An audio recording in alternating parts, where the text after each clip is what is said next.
Live. Hello, friends. And then, I think we're transitioning. Bam. And let me cut player 5 real quick. Bam, bam, wham, bam, thank you, ma'am. Transitioning. Beautiful. So, hello, friends. Dreamers, rather. And welcome.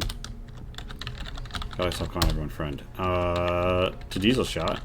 We are running a scientific machine here tonight into the unknown as the crew of the Trinity Science vessel, the Violet Umbra, seeks out a new yet promising form of life beyond even Newsquire space, which seems to be remarkably radiation resistant, which may hold the cure to a wide variety of ailments and issues in Fallout zones. Will our away team Alpha bring new revelations, and will they do so at the cost of coming down with a groovy case of uranium fever? Find out right now. And for those of you who'd like to help our friends on stream, you can see that there are little pointy points you can spend. And they are by the chat button. And if you click it and you hit Dangerous to Go Alone and type in a character's name, they will gain some advantage or insight in the moment. Additionally, we have a Stellar Shenanigans bar along the side of the map screen. If you go down to the Money Honey button and click on that, you can give us money directly, and that makes the bar go up. And when it reaches $50, whatever show it's on, stuff happens. Wild Magic Surge, Stellar Shenanigans, Wild Wasteland Moments, you get the drill. Yeah, all that said and done, I think we go to our team aboard the Violet Umbra. In particular, today on Sci-Team we have Stella, CSU24, and Arindis. Now, left to right as I see it. Shay, would you care to introduce your character briefly? Hello, everyone. My name is Shay, and today I will be playing the pilot, Second Lieutenant Stella Diriginis. Yay! Yay! Indeed. And what about Dr. Indis? Yes, hi, I am Rindis, and I will be playing Dr. Rindis Larucio. Ah. Well then. Very good, very good. And last but not least, Shin. Hey guys, my name is Shin. I will be playing the CSU 24, the Civil Servant Unit. Designation 24. I'm a robot synth that is repurposed to help out more hands-on than just pushing desk work. Heck yes. Here we see the formation of Away Team Alpha, and being that you are slightly short-staffed and he doesn't actually have another job, you're joined by Seymour Rain, Gunnery Officer. He says, "Oh, it's been a while since I've stretched me old bones planet side. We'll see how I act under real gravity." He smells faintly of gin. Where's Tonic? But yeah. What rank is he? Or do we just call him Gunnery Officer? So, technically speaking, he is, so, like, in terms of bridge crew, he's in charge of things. He's an officer. He's involved, hopefully not gin. Yeah, no, he doesn't smell like he's just, like, really gone ham on a lantern. He smells like he's been drinking. Or has drunk enough that it just sort of hangs around his TS spacesuit. And he's not, like, in charge of this away mission. He's actually more or less on a rank with CSU 24 because he's basically just here as, like, an extra hand.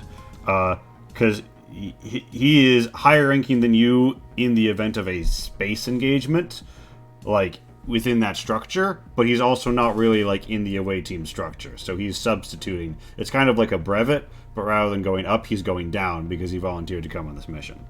So, in terms of that structure, it goes Rindis, Stella, CSU, and Seymour, in terms of decision-making breakdown. Yes, he volunteered. I see. Indeed. Hi, Seymour. Hey, how you doing, Stella?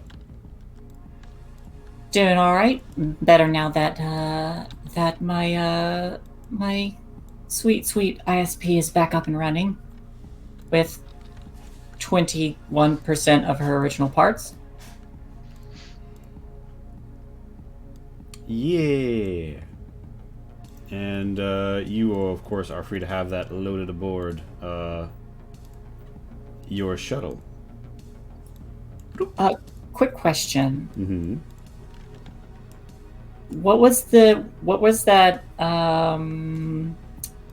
that older race that had withdrawn called? With advanced technology? The Wycos were the species who you encountered some of their artifacts and retrieved the Wycosi mind glass last time, which CSU 24, while it would be really cool to jack into your brain and give you more processing, it's also a priceless artifact that has been retrieved in full form and belongs to a museum or a lab, as the case may be. Yeah. They denied retrievers' rights. Oh. Yeah, it's not really the Trinity Science mission is not really like a salvager's rights kind of outfit. It's more of like a go into the unknown to selflessly gather more information for the pursuit of knowledge and its use for the betterment of people across Orion's arm type. John. Yeah, Stella's just a little a little miffed in place of a CSU, even though he probably doesn't care. Nope, that's a reasonable answer. I appreciate the explanation. Yeah. But yeah, so you're all more or less gathered up, and you are informed that it would be. So okay, I'm gonna put this in. What the? Did you just delete yourself, Shin? No, I moved myself. Where did you move yourself to? Damn, What you're about down, the word labs? you're down. No, you're fucking way down by the bridge. Hold on, I'm grabbing you. Oh. Oh, it's probably a disparate thing. Well, let's just all right. Let's put this in some context here. You are in the laboratory that Rindis minded during that one fateful trip. The babies are well secured. Although there was a wee incident with somebody maybe noticing that there was an Upsicker-ass problem. You did quite a bit to keep that from boiling over. Yeah, you gotta move us over to the other map too. Yeah. Oh, There it is. Yeshe? what happened to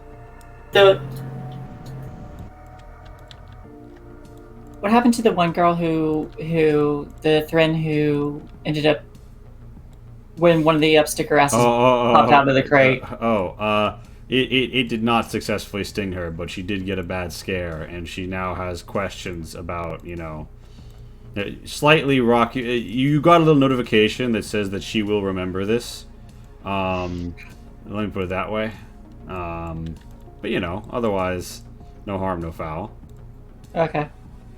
She does now have questions about, the away team and what you guys get up to, but I'm sure it's nothing that you haven't been able to smooth over. However, one thing that you should also be smoothing over is from the storage lockers. For this mission, you are retrieving M-pattern biosuits. Oh, let me just play the door opening sound effect really quickly to give us full immersion into the session.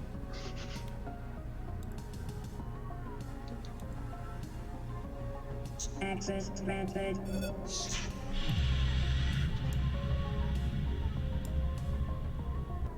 Fun fact, other than access granted, that was made entirely using my mouth sounds. Alright, so. That is fantastic. You all... so M-pattern biosuits are based off of Mirai technology, hence M-pattern, but are, shaped to fit whatever your mold is. They go on over your TS spacesuits, and they convey... M-pattern biosuits convey 4 armor, 4 life support, and a maneuver -1 modifier. Special help against hazards. Does this stack with the TS spacesuit? Its armor and life support do, yes. But yeah. It can't defend you in space, but it can defend you in environments that have, a lot of radiation or other hazards that you might want to not get fucked up by.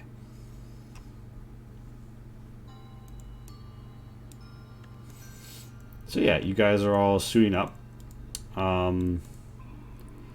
When Seymour says, "Now between you and me, I don't like that we got this information off some wandering newsguy trader who just felt like selling some Trinity folks information about a planet full of life.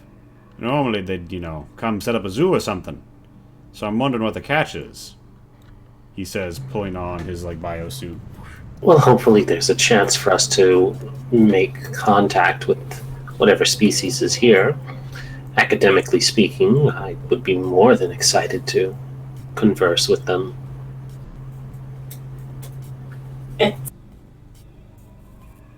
It sounds like you're going to be definitely leading this one, Dr. Indus. Contrary to popular belief of other away team members, I was leading all of the missions. You do outrank me, so yes. I didn't mean you per se, but That's the spirit. you were doing quite a good job. I think this makes 2 exploding planets now that I've saved us from. Oof. Let's hope to not make it 4 or 3. 3 is an unlucky number when it comes to exploding planets and all. Really? Yeah, I mean, 1 exploding planet is a fluke. 2, a coincidence. 3, he leans in. A conspiracy. We don't want them to start thinking we're blowing up planets after all. Yeah, I mean, what if it gets out that people say, oh, well, you're the common factor in it all, so I guess you just have the anti-Midas touch to blow up a planet whenever you take off. I mean, obviously it's silly, but you know how folks talk. Also, hi, old buddy.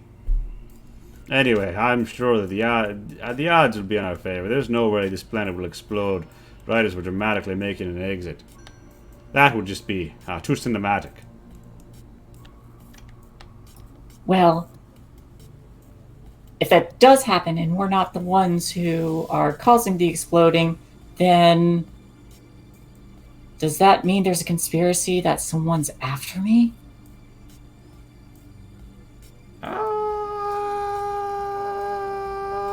I wouldn't go down that road too far. You know, sometimes people really are after you, but sometimes they're not. But if they're not, and you're thinking they are, you'll drive yourself up the tree. So in my experience, it's best just to sleep with one eye open, but assume everybody's kind-hearted in nature till you prove otherwise. Assume the worst, expect the best. Yeah, that's All the right. watchword. Expect the just best, calculate it. assume... Expect the worst, assume the best. And Seymour Rain says, ooh, I never was one for calculations. When it comes to me and gunnery, I tend to just sort of feel the spirit of the trajectory. And then he, like, you know, whoosh, down his heavy M-pattern biosuit helmet. I feel that's very inefficient. You could easily calculate trajectory and aim. Oh, that's what computers are for, though. I'm here to add the magic touch.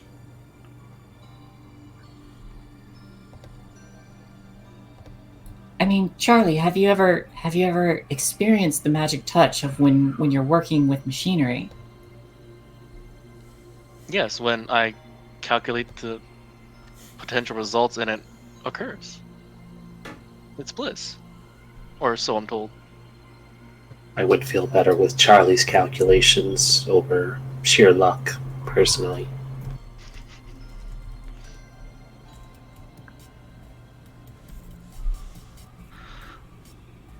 Well, either way, I think it's about time we start heading out.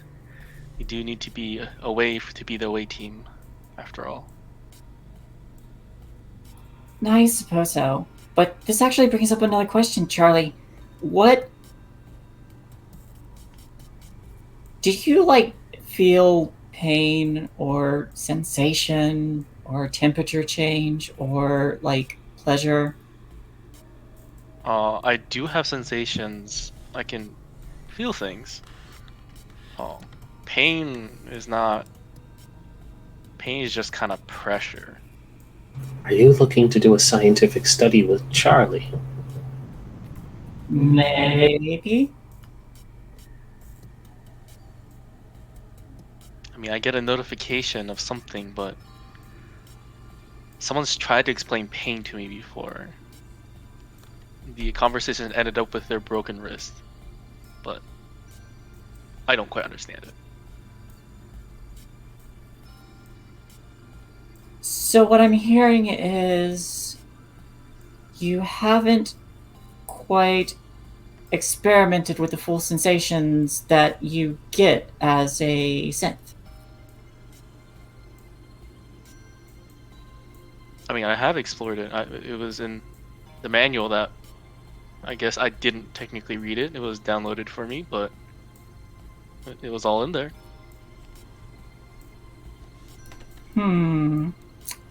Okay. The only thing is, it didn't list it as pain, though. It's just a notification. I think we're gonna have to do some experimenting later.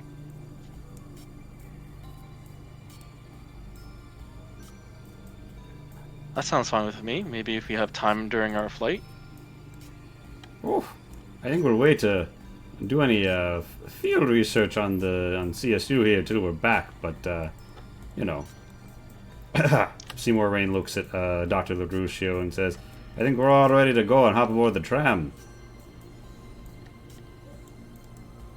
Some of us more than others, it seems. Let's begin. Let's. So, yeah, the door opens up and you guys pile into the transit car that runs nearby, as you are well aware. And you all, make a swift... Oh, Stella, do you not get in? Oh, yeah, okay, you do. You all make a swift departure. To another... I'm going to pick up Rendison. To another place aboard the ship. You're brought to the lander docking area. And arrive where Dilesha is again here. And she's like, oh, hey, away Team Alpha. The ship's all ready for you, all fueled up, and the ISP is fixed up. How are you doing, Dilesha? She's like, haha. I've been better. I hope you don't have any trouble with the wildlife on the planet.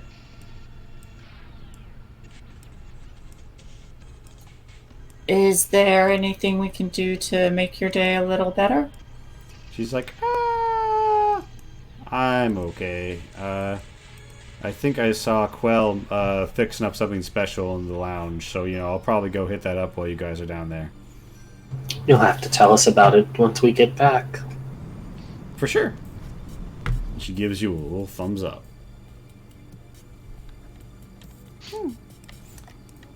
And the doors open to reveal the ISPR all fixed up. And that's not the planet that you're over, so just pretend that you didn't see it. And Man, the planets are moving so fast today. yeah, you see Cradle, U-22 working designation Cradle below. You are locked in a broad orbit and prepared to head down. Seymour files into the side sleep. I give the ARV one big hug and I say, "You're looking so much better, baby." Yeah, and it responds by being much better than it was previously.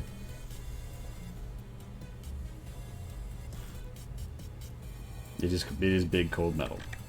You hop on your seat. Big, cold, beautiful metal. Oh, Rindis, do you want me to move your token? Yes, that would be great. Yeah, you pop in. This is really just like, I don't expect anybody to do any crazy tactical maneuvering right now anyway. Yeah, you guys pile in. And without too much thoroughfare, you easily undock and make your way out into space. And you detach from the orbiting Violet Umbra and find yourselves in Lander 1 descending to the surface, making re-entry. Can I get an operation test, first test of the night, to re-enter here? Absolutely.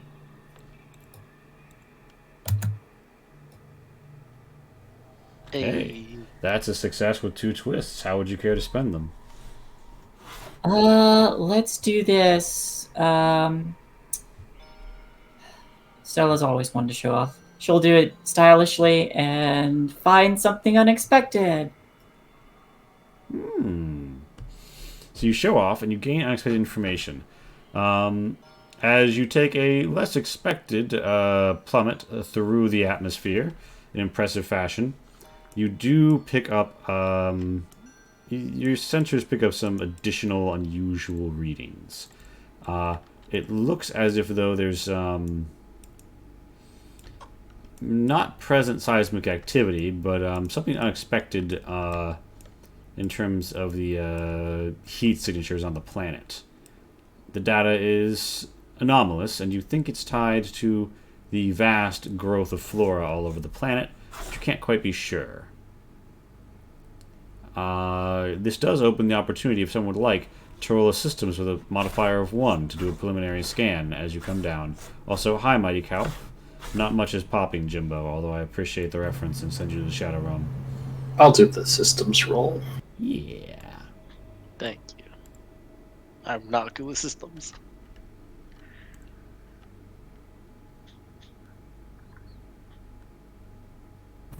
Not today either. First reach of the night, maybe? Oh, no. Are you gonna... Definitely gonna reach it. I'm reaching for it. So that's an edge and then a reroll. 2.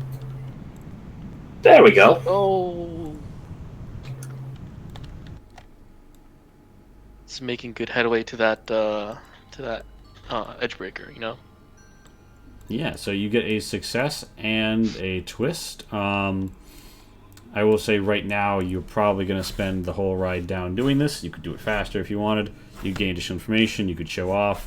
Get a +1 to similar rolls in the future. I'm gonna take the +1. Oh, yeah, so next time that you're using like a major sort of instrument to scan something about the planet, you get information. You get information about an area near your drop site, which seems to have an unusually large amount of both heat and visual scans, together implying a diversity of life in that location. As it also seems to be a focus of some of the tectonic shifting that this planet is known for. So it looks like it could be a primo location to obtain samples. I've added this location to your map.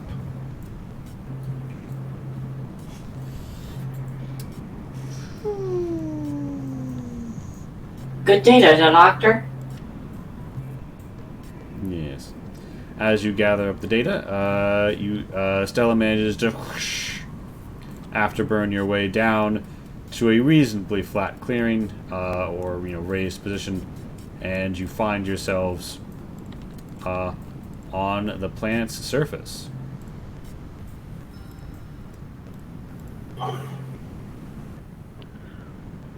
Do we need to do any scans on atmosphere? So Even with our suits on? that's been reasonably determined. It looks like the atmosphere would be theoretically breathable, but due to standard biohazard procedures, you are not to breathe it unless you were given literally no choice. And if you do, you'll be quarantined. I'll do a quick scan then, make sure we can run some tests. Absolutely. The off chance that we lose a spacesuit or two. Yeah, so you get a +1 modifier to this because of your earlier put forward, and I would say from the lander's instruments, now that you've landed, you are getting easier time to read, so that's a further +1. So make me systems with a modifier of 2. Am I allowed to assist? Oh, never mind. You are, although Rindis has acquired a super twist. You could either parcel out those extra successes, or you could take the super twist and get an automatic success on a future similar test, and you just do this really well. I'm gonna bank that automatic success for later. Alright, so the next time you're making a systems test in a similar vein. That is a good question, Kelf, although they don't have a guarantee, because they guarantee that this has never been exposed to Terran life. Yeah, so Rindis gets very good data. And you see that initial suggestions about this planet's life seems to be bearing true, because the radiation outside is definitely too much for most life to persist through. However, it is a background level, kind of like outer ring area of Chernobyl. You're in a zone of sorts. The various hotspots at first appear to follow no pattern. However, when you consider the strange semi-molten nature of the plate tectonics on this planet, Dr. LaRuccio is able to create a model which accurately begins to predict the locations of where there will be radiation crop-ups and fade-offs, and the most likely composition thereof. Additionally, you get the sense that the atmosphere is probably safe to breathe. However, things that live on this planet still might ride along with you if you take off your helmet.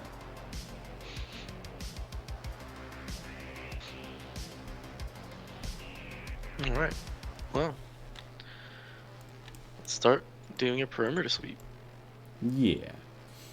Yeah.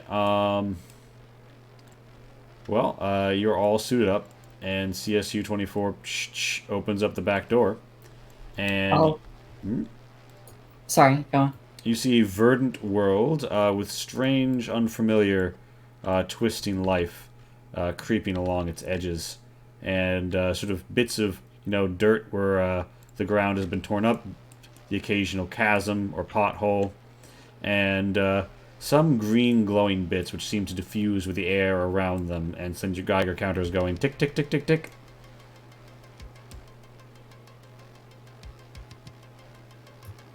I get the sense we should avoid the green radioactive glows. Indeed, Sounds however, reasonable. you do notice that there is a different hue and form to some of the life nearest the radioactive stuff. It looks like it's shorter grass of a paler green. And Dr. LaRuccio would note that it almost seems like the stuff that's like grown up on the broken terrain around the obvious signs of radiation looks younger. Fresh growth around the more positive radiation sites. It might be stimulating an accelerated growth.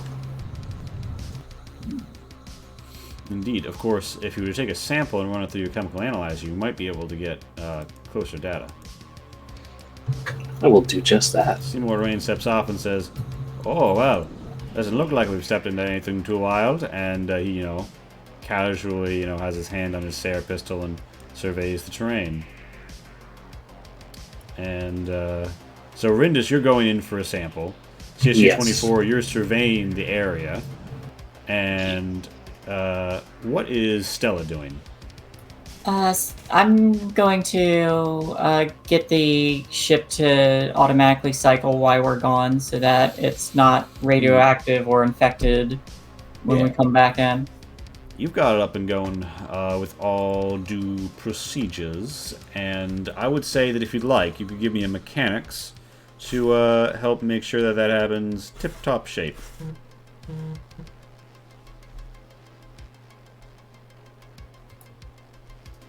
Depending if I'm done with my perimeter sweep, I would also assist in that. I would say if Stella's going to do it immediately as you go out to look, then no. But you could hang back and help Stella, or Stella could wait for you, but I'd be prioritizing perimeter sweep. Alright, well then this just happens. Stella, you can set it, but if you want to like customize the filters to do the best job they can, that's a mechanics. Okay. Do I get for the 10K hours? Do I get a bonus on mechanics or just operations? That's a good question. So it's question. a +2 to operation, but you do know this class of vehicle intimately well. I will say in this instance it translates to a +1 bonus because it is adjacent knowledge. And you succeed. You believe that the filters have been updated to the best they're going to be, given how much you know.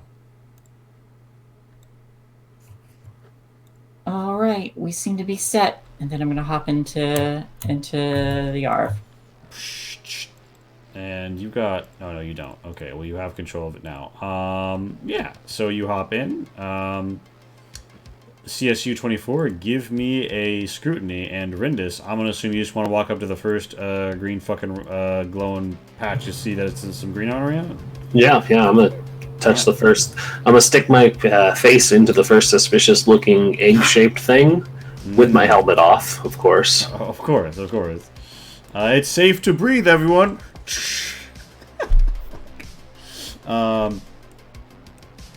Yeah. I'm gonna say. I mean, you see it. You've got the stuff. I think this is a concept that exists here. You gather up the material, and you put it into the chemical analyzer. You see strange formations.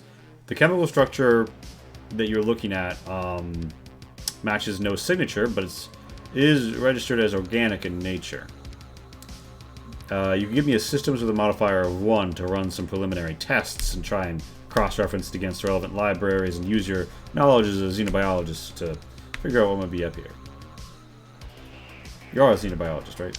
I make that up. Nope, that is correct. But my dice do not want to work with me today. I will. Yeah. I'll definitely. Mm-hmm. All right. So CSU 24, you survey the area. You note that it looks like there are like maybe paw prints, maybe foot, maybe like evidence of smudging around a chasm with a green glow coming up out of it that's been slightly grown over by some fresh-looking vinery. And with your additional twist on your scrutiny, what would you like to do? I think perceive more information. Okay. You think that the things that walked around here had more than a standard amount of legs, and maybe they weren't all used to support the body in the same way. Alright. Meanwhile, Rindus, you're like, fuck, it isn't working. You swipe, and you're like, maybe I'm going about this all wrong. You're going through registries of, helical DNA, and it's coming up with nothing. So you just start running any cross-reference for amino acid relations, and you strike upon gold. It should seem that there are aspects of this structure which are akin to, but not the same as, other xeno origins of DNA. And this appears to be a unique trihelical structure which relies on a strange sort of redundant support, whereby various genes can get switched around without meaningfully changing the shape of the plant. On the one hand, that would rather necessarily make it immune to small mutations. On the other hand, it would make it hard to be life more sophisticated than, like, a plant.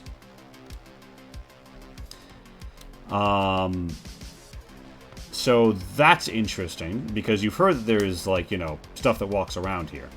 I would say I'm going to say that you get additional information off of this, is more or less what you're rolling for. I would say you note something, which is that the cell growth of these plants, the general activity in the cells seems to be low. It looks like information and proteins are being passed at a low rate. And the just below the biofactor and metabolic rate of most things that photosynthesize, which is what, based on its greenery and the fact that it's big sun exposure, you're pretty sure is at least part of its life cycle. But other than that, you're not getting very strong indications. But you do note that it looks like by quickly reverse factoring its growth, you think that this stuff started growing a little bit before this rupture in the earth changed its position, because there's like a bit of a berm and rock where, like, the land has been upheaved and this is just thrust up out of the ground as the semi-magmic tectonic plates, not even plates really, but the tectonic ocean below has thrusted basically like an earth pimple up here. And there's bits of stuff bracing out that are, when they meets the atmosphere, having a low-level criticality event. Am I able to approximate a time frame? Yeah, it looks like this probably happened 7 months ago, and this stuff probably spawned like 9. Interestingly enough, it looks like there's something about its growth where it seems to have either grown faster or not as fast before being exposed to radiation, but you don't have enough data right now to be able to determine that. You just know that there seems to be something about, like, something was different during the first 2 months before it got this direct exposure to quite a bit of radiation. Speaking of the direct exposure to quite a bit of radiation, could you roll me your armor real fast? Which would be a total of 5d6. 4? 5 because you stack with the one of the Trinity Standard spacesuit below. Oh, yes, we did go over that. 5d6, you say? Yep. And if you Can I just click the armor button? Yeah, as long as you have 5 in for your armor value, you can just click the button and it'll work. There it is. All right, and this is a very low-level hazard that you've stuck your face in. So it's not very much coming at you. It is, however, 2. So could you roll me an endurance as 1 radiation damage threats to get past? You're fine. Your Geiger counter is letting you know, like, ding, ding, ding. However, one moment. Hi. Yo, okay, hold on. Let me pause the stream start.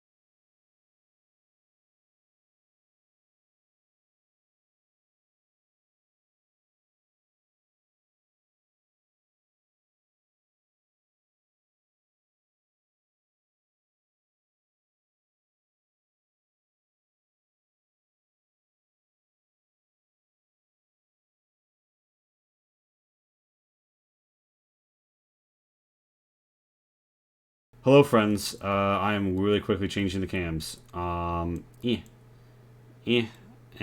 I will shift this to the right really fast.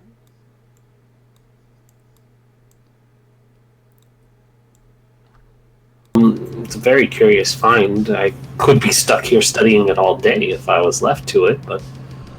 Speaking of being left to it, I do see that there seems to be some sort of cavern network and a lot of footprints around this area.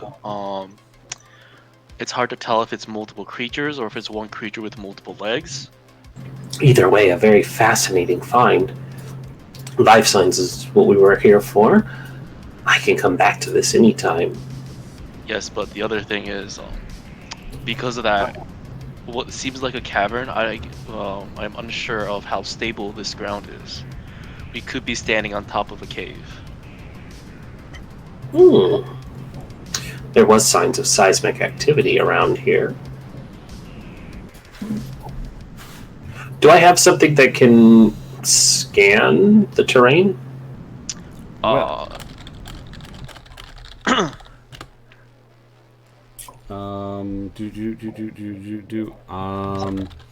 So Ask you in a minute. so you got your chemical analyzer locally. Back on the lander, there is something that can like see more broadly. You can also like call up to the ship, right? Because you're in communication, and be like, "Hey, scan that for me," or send a probe. I will probably do that. I'll ask for like a deep system scan or a probe so that we can get seismic readings of if there's a cavern network or anything underneath us, or just how stable the terrain is. All right. And Jack, are you in the roll 20? Let's see. I am not. I need the. Oh, I can do it. Okay. Yeah, I'll get you. I typed something to you there, and I'm like, oh right, you're not gonna see it. All right. So yeah. Yeah, so you guys, you do that. You call up to mission control, and they say, "Shh, understood. We are sending probes to assess seismic situation." Shh. And after a few moments, it's going to take a moment to come back. So I will say, those of you who are down here right now, everybody roll me. Just Rindus and Stella, actually, roll me a life support for your first brief moments on the planet.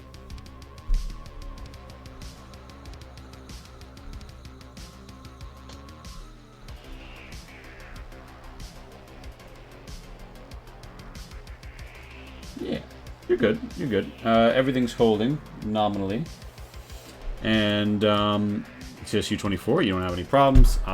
You do come up to talk to Rindus, and you do notice your Geiger count is counting, and while you are rad resistant, you are not rad proof. Do you want to step? So, I'm assuming you two probably step back a little to have your conversation.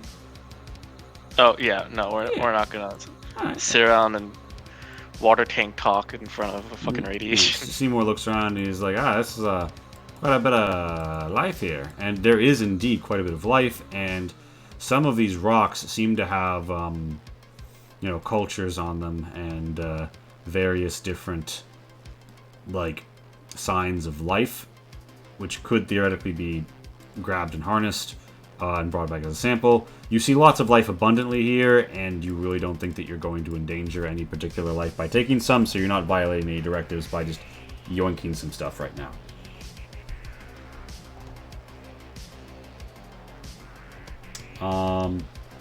But yeah, so I assume that you guys gathered some samples.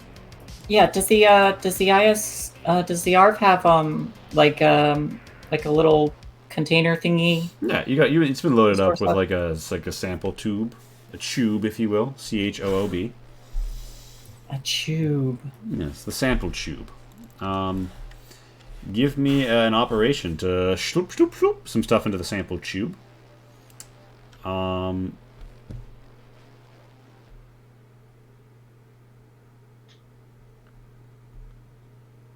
All right. That's very good. So there's a lot around. It could take you a while. Your HUD flags several things as an option to be gathered, and it's going to take you a moment. So you could do it faster. You get a +1 to similar tests next time, or you could be impressive, or you could, get extra information. I'm not flying through the atmosphere right now, so I will. I'll go for. I won't show off so much this time. I'll go for some extra information, and I get to choose 2, right? Yep. Yes, correct. All right, I'll do extra information and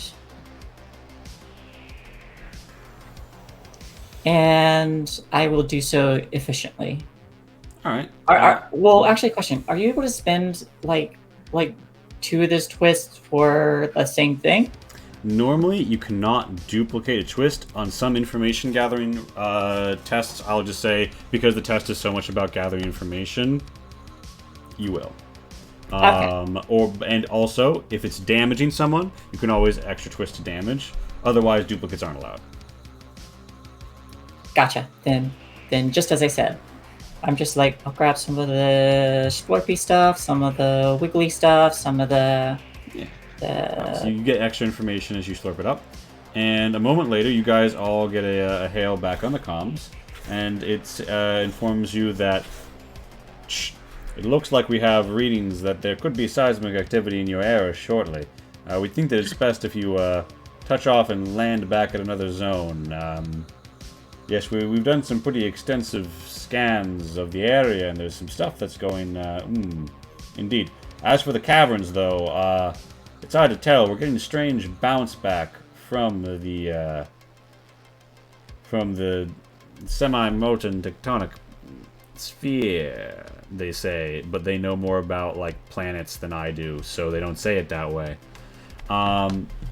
Point is, they can't get a good sounding from space on the caves. However, if you go back up, they will give you something that you can deploy that will get a much more reliable reading because it'll be, local to the ground. And you could use that to map the caves, and you could land somewhere that is not scheduled to have any seismic activity recently.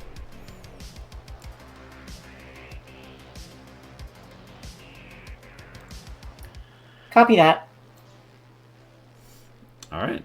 Well, Dr. Ennis, do you want to stick around here where it might be more energetic and active, or would you like to go to a different landing zone? I really want to go follow that trail into the cave. Well, Now, I will note the footsteps appear to be around and then trail off to the distance. They do not seem to descend in. I don't know if that impacts your preference. You could still descend. It does, because I'm interested in finding the life form, not so much the cave. Mm-hmm.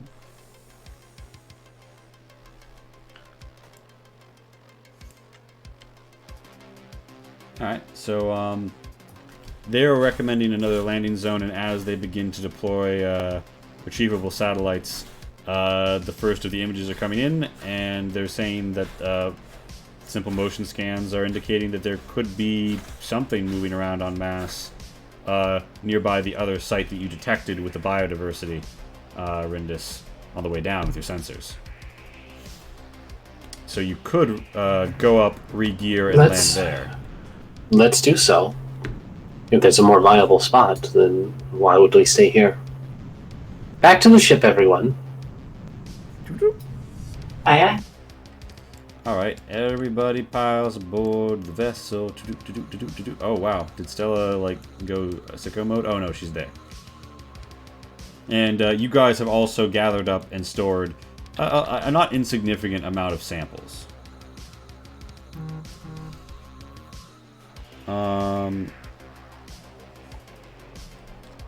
A not insignificant amount of what now? Samples.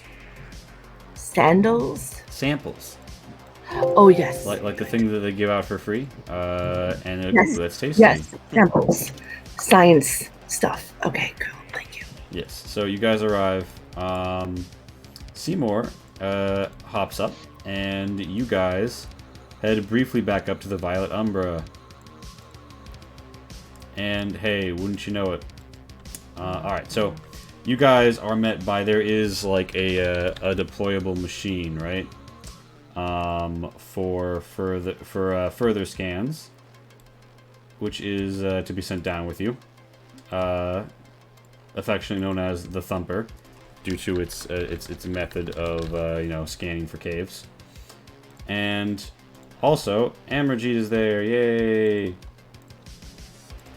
Alright, so where am I? How do I come into this? Do they come and get me? Yeah, so people come and get you, and they're like, hey, it looks like there's all some fucky life stuff going on this planet, and you should be joining Dr. LaRuccio's mission to the surface to help, really use another scientist. To Do go some look at science expedition. the life stuff.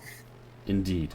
The person who gets you is presumably just 6 weeks from retirement and just doesn't even care enough to use the proper language at this point. It's like, oh, whatever, it's the life stuff, I don't know. Just the woman I was looking to speak to, Amarjeet. Doctor, Are you interested in... you are playing Dr. Bendis, right? Yes, that is correct. Right. So yes, Doctor. Are you interested in an away-team trip? We've discovered some fascinating life signs. Right, I was told there was some funky life stuff going on.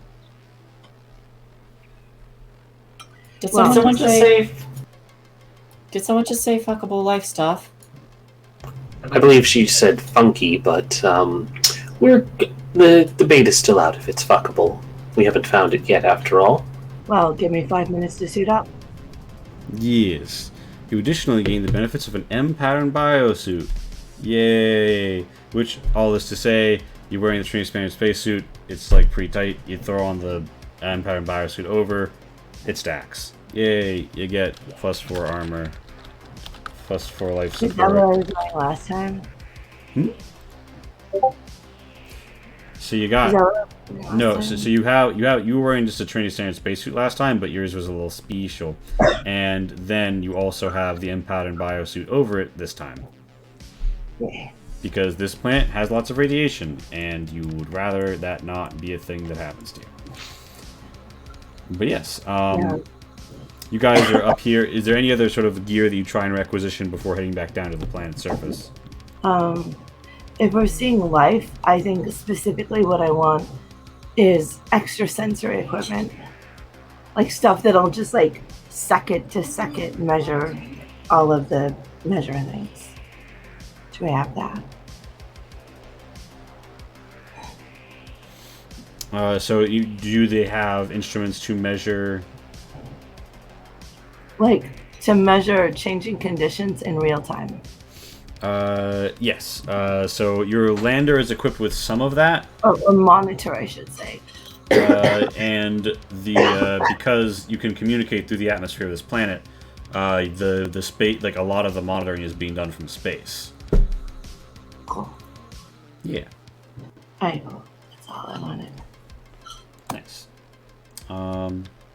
Well, you everything is loaded aboard the Alpha Lander, and Stella, you are refueled, and the heat shield is touched up briefly because re-entry and escape tend to wear on the old gal, and you gear up and you're ready for the next go down in short order. I think.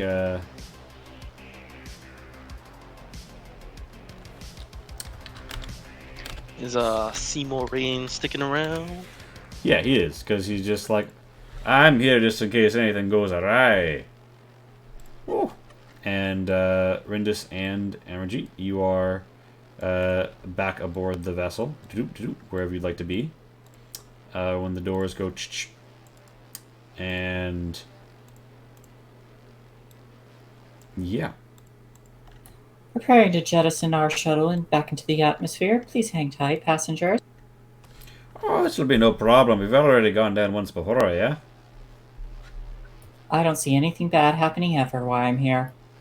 Definitely not just once, but yes, sure. You said it.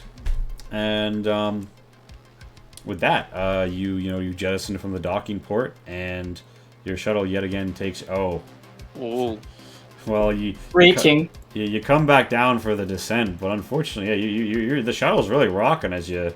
There's some turbulence. You're beginning to. They say they touched up the heat shield, but I don't think they actually did. Oh my god, it really is a conspiracy. They might have touched down the heat shield.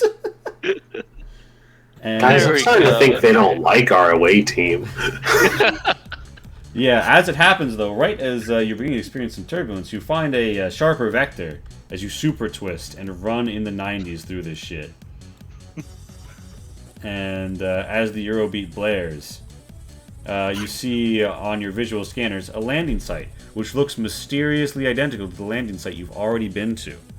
However, it is in a completely different location on this planet, and you have not been there. As you are descending, you do get a touch of a green haze sort of building outside. It seems to it's not appear to move as like a cloud, but more it's something in the atmosphere that is being activated and changing colors.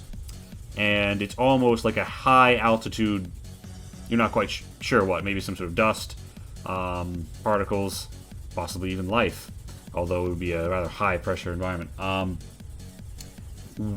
You're getting a lot of information outside the shuttle. You could attempt to scan whatever this is as you go through it.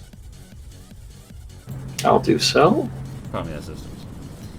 And there is a little rumbly of turbulence as you guys go down. Stella, you automatically succeed the operation test to handle that because you super twisted on your piloting. Congrats.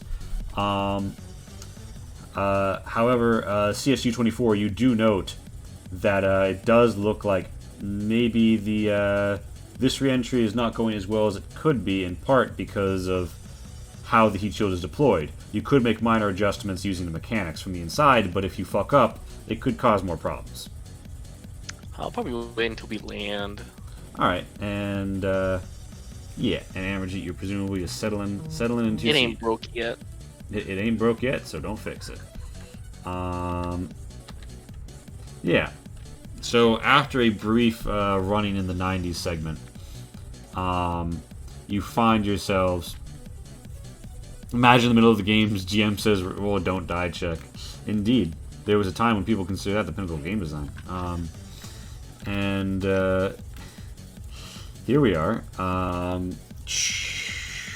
landing. And yeah, you guys are back on the planet, and you hear more Lee mouth sounds. And you're distinctly not running in the '90s anymore, as the planet opens up behind you, and you cannot help but see multiple significant tracks. You don't need to roll scrutiny for these. They're pretty clearly headed somewhere towards the southwest, to an area that you detected on your scanning earlier, Rindis, that has now been marked as an important location to check out due to movement signs. Well, I think this should be our first course of direction. We should follow these tracks in this prime location. Question, Lee. How big is the thumper, and is it something that we can carry with us? The thumper is a 2 encumbrance carry-on because it's like it can either be strapped to you or require an arm. If it's strapped to you, it'll take a main action to unlimber. Your encumbrance is however much resilience you have, so I'm pretty sure you've got plenty to spare. Yeah. We also have an ARV. Yeah, the ARV can also easily probably mount strap the thumper to its back and then deploy it. So you could carry it. It could be carried in the ISP ARV. Many solutions here. We got a new one. Yeah. Oh, sweet. She's 21% the original. She's what? She is 21% the original. Oh. I didn't pull her back up through the atmosphere for nothing. Also, I'm just going to put this out there. That heat shield was not properly calibrated on her re-entry. Yeah, I assume it was a rush job and proper calculations were not met. I can take a look at it afterwards, before we leave. Might be ideal. I don't want to run into a problem on our in the event of a conspiracy and we are escaping another exploding planet. Worst case scenario, there are things that I can do to help from the inside, but I think for the time being we have a good landing. We have a good idea where we need to go. I think we should start heading out. Plus, I think Dr. Rindis is eager to move forward.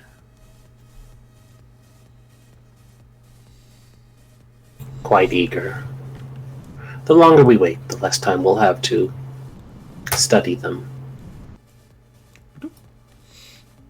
Very well. You anticipate direct contact with this life form.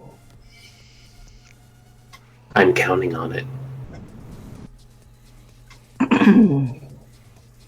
All right. Also, still, do you mind if we hitch up the thumper to your ISP?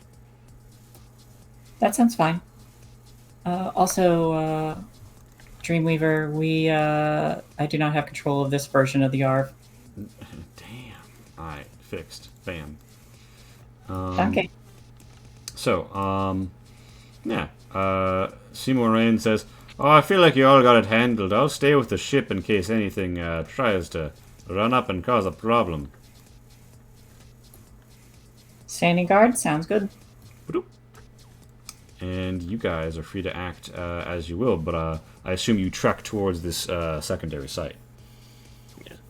Also, for our sanity, can we just keep the thumper token not with us? Visible? Sure, yeah. Just say it's with us. But okay. it is moved into the inventory zone. I do want to know though, is it strapped to the back of the ISP ARV, or are you carrying it? It is strapped to the ISP-ARV. All right. Well, yeah. So the four of you are free to head off to a secondary location. I will ask. So who is like pathfinding your way? Because there are lots of breaks in the terrain on this planet, and there are a variety of hot zones of radiation you don't really want to spend too much time near. So who's gonna like guide the party? I'm assuming I have like a sensor for radiation. I'll go first. Sure. Give me a scrutiny, CSU. Ah, that is the slight issue of me going first. May I assist? Yeah, you can assist. What's your skill in scrutiny? It is 3. Then that would be a modifier of 3 to CSU 24's test. You all head out into the world. All right. So the life strikes you. There's a combination of ground cover and copses of taller, tightly wound growth that almost looks like bark bending in on itself. The plant life here, based on the samples taken, is quite unique, and you see that there is indeed a pattern of more recent, or at least younger-looking growth around the radiation. And you carry on your way. The scrutiny CSU 24, you would... So you're able to lead the group, and I would say that your additional success, I'm now the only person I see in the roll 20. It's now me and Pat for me. Okay, as long as we now like a mass disconnect or something. Okay, well anyway. Looked like there was just connection problems. Alright, so you are all taking a bit of a hike. It is through a planet that is a bit rough and a bit overgrown and also a bit irradiated. Could you all give me an endurance test with, for most people, a modifier of 3, and for CSU, a modifier of 6? 6 more than usual? Yeah.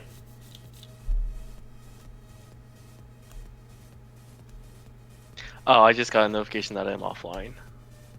I don't know if you guys can see my roll.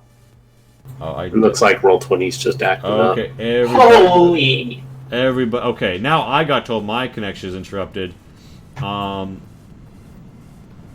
Okay, my roll went through. Oh my god. I see it on the stream now. It looks like Roll 20 said, Roll20's hold booting up back real up. quick. I gotta check out these tests. I gotta check out these tests right quick.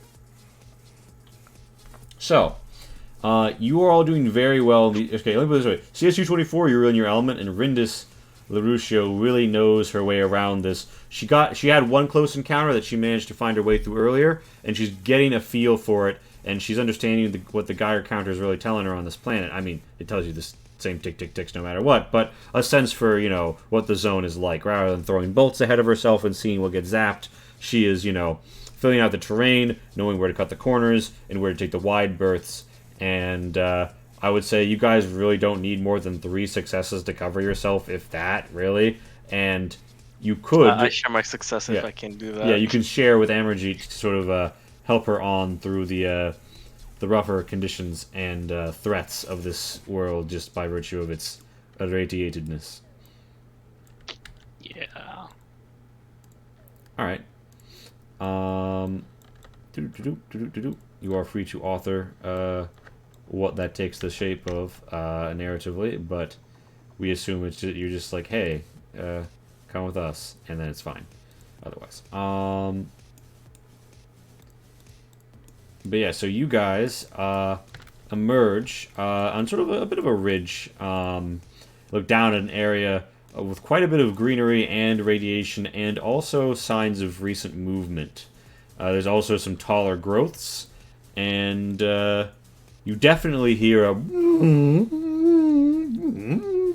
coming from several locations to your south.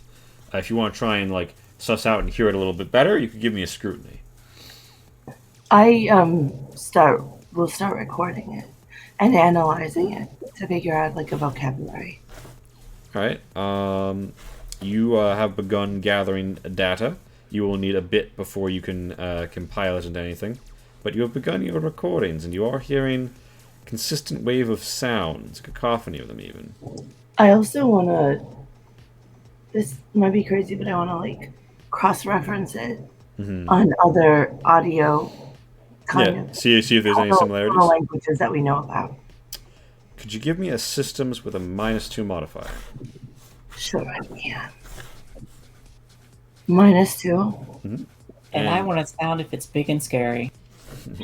You gain the extra information to know that you hear it to the south and east.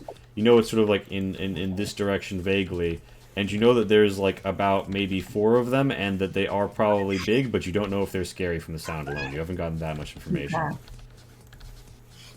Okay. From the sound of it, there's maybe about 4, and they sound kind of big.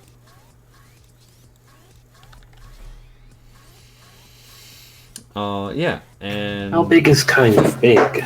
Like, what are we talking here? Small dog big? Charlie big? Horse big? Just waving.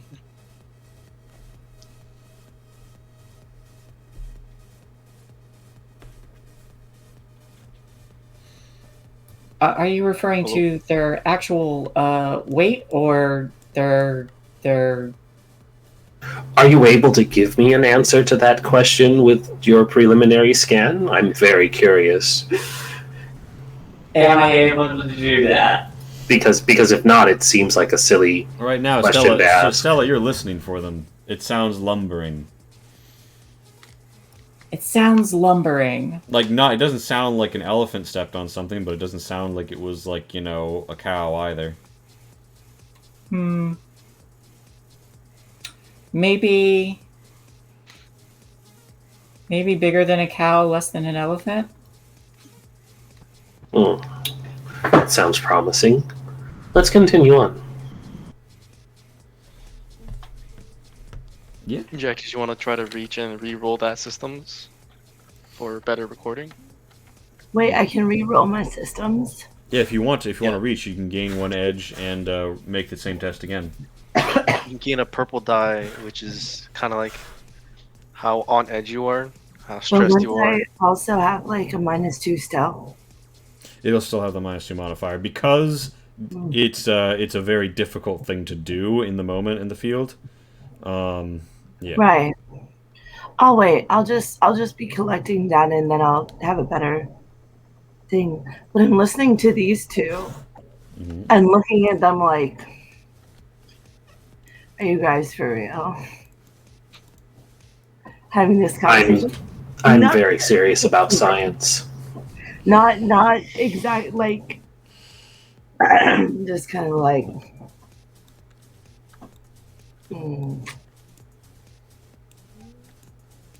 All right, you hear a lumbering in the distance, and you see there's quite a few samples, and there's again a trend of this like, kind of sickly but kind of just like lighter green, and various other growths around the recently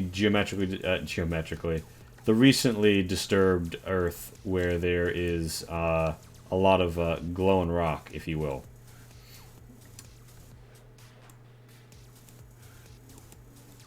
And there is a distant sound of, movement. Not distant, it's fairly close at this, not quite a tree line, but like a bit of a line break of what you can see. Near a very intense bit of glow. It looks like there are some new samples here, and, you're getting signs that if you deploy the thumper here, you should be able to check the area for caves fairly effectively due to the detected resonance of the ground here. The thumper is going to be able to get a good hit on the rock. I'll move forward and I'll start setting up the thumper, but I'm also keeping an eye on that tree line. All right, sure. Where you show me where you'd like to throw it down? Here? Is here good? Before we activate the thumper, do we want to see how close these creatures are, just in case the thumper makes them hostile or disturbs them? Possibly. Now, so you've thrown down the thumper, and then CSU says that. It's... Yeah. Anybody is free to act or say whatever they'd like at this point.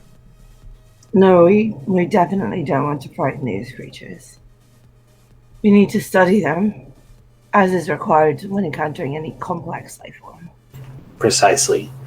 Spooking them defeats the purpose of us coming to study them, after all. Maybe let's keep a little more distance than last time. Last time they came to us, It got a bit. As you say I that, did not know how to finish that sentence. as you say, there is a fluttering. There's a fluttering of things that sound like wings. And to the southeast, you see creatures bursting into the air with what look like translucent, maybe leathery, maybe something else, wings, and strange, very pale bodies ascending, as if though a flock of them or a flight of them has all been launched up at once. They're just flying upwards, They're flying, well, like towards the sky. generally up. I would say if you'd like to analyze what the birds are doing, you could roll me either a medicine or a systems. I would accept either. scanning now. You could also roll an insight.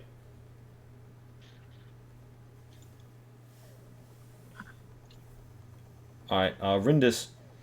You think that so with the success, I'm gonna say this is for the successes here is how much information you're getting. Rindis, that is a scattering. That is a definitely the universal pattern of winged things scattering when spooked. Additionally, you think it is it is probably heading away from something that is not in your direction based on the direction. Based on their scatter pattern, you think that they're scattering from something that's coming your way. CSU-24, the nature of the bird is unknown to this machine at the time. Yes, they're flying at a very specific angle, and it's not like calculating like very insignificant information. Yeah, and It's a pattern normally used when something is fleeing, something is approaching. would anybody else like to make a test here before things advance? Alright, there's a bit of a disturbance in the line, and you see... Sorry, that came up late. Yeah, okay, so you do, Stella, you get about the same information that Rindis does. Your insights as a pilot rather than a xenobiologist tell you that maybe those things have different wings for a reason. You don't get good information about it, though you don't have like a tool to scan it. But it seems almost as if though they fill a little more than they should with just wind when they're flying. And that's more or less where everybody is. That's So- interesting. It appears that their wings fill with something that assists in their flight. Yes, Jack? Do you have any idea what? I'm not a biologist. I'm more taking note of their method of flight as a pilot. Yes, it's that insight I want more of. Some sort of lighter than the atmosphere lift. Well, this atmosphere is, while oxygenated and breathable, it's potentially toxic to us. It would have to be something lighter than standard oxygen that we all know and breathe. I'll set up like sensory documents. No, instrument. It could be ozone, helium. I can't really say. Good insight. You're on the right track. We could study further. You could study further. Yeah. But at around that moment, something sort of comes around the corner with several legs, but also several like appendages that just sort of droop to the ground and then tense and untense. And you see the face of one of these things, and it kind of sees you. And several others begin to move up, lumbering, large, looking rather at you, towards you, through you, into you, on the far side of the radiation. which they seem to approach unhindered. How do you react?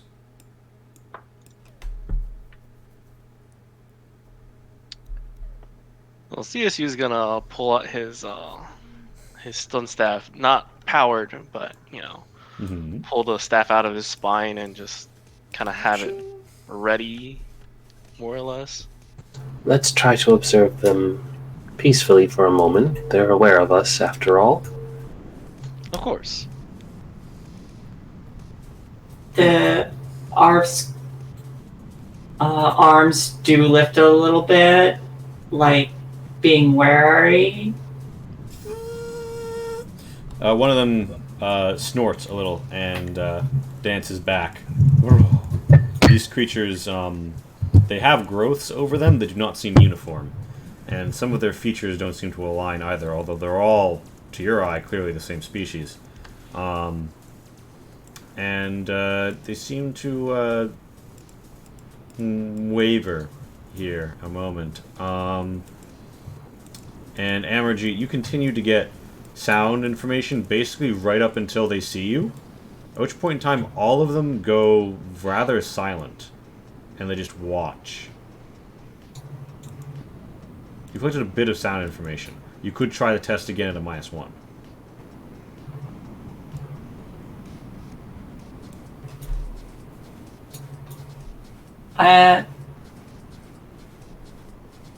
If Amarjeet wants. You're muted. Oh.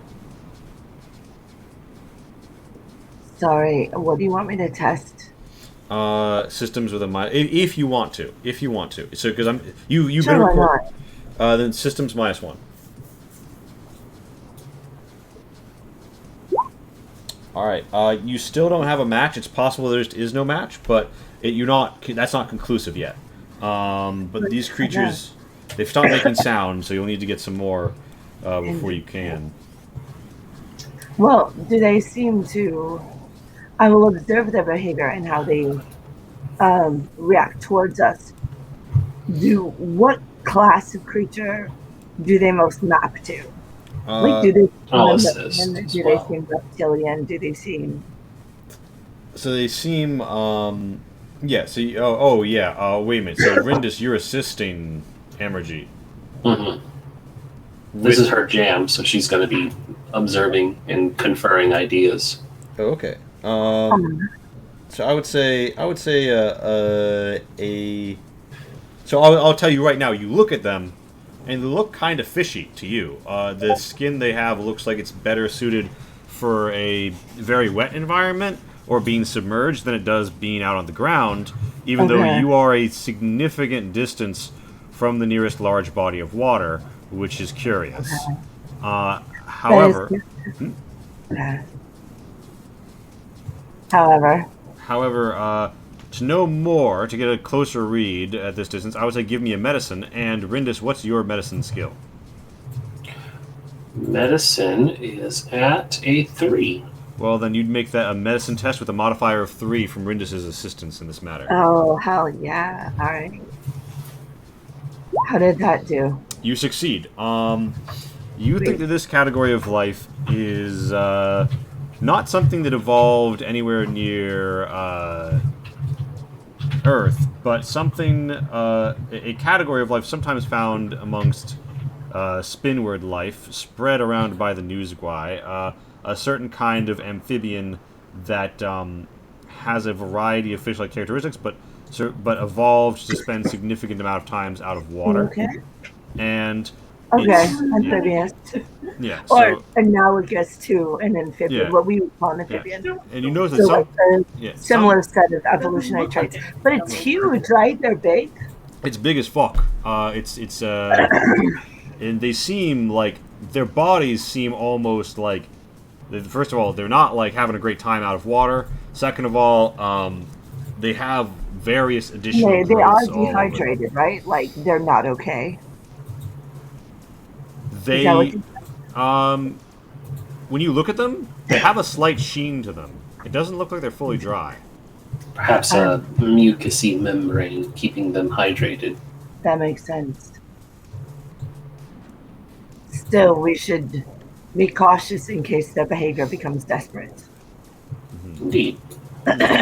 They, after a moment of you guys just sort of standing there and them standing there, they begin to sort of like break off. Like this one goes north, Alright. this one comes here, this one goes kind of like doesn't come straight at you, makes an arc, and this one comes around on a curve, and they're all sort of looking at you and like prowling around. And this is well, it certainly isn't the behavior of creatures that don't live together. Let me put it that way. All right. So there's some kind of unit. It would appear. Do I want to make a special note to notice any relational behaviors, like whose head goes above who else's head, who you know, who slips in front of who? Give me an insight. I can do that. And Rindus, if you're assisting and you have any skill points in it, you can give a bump. In insight, I have a 1. You get a modifier of 1.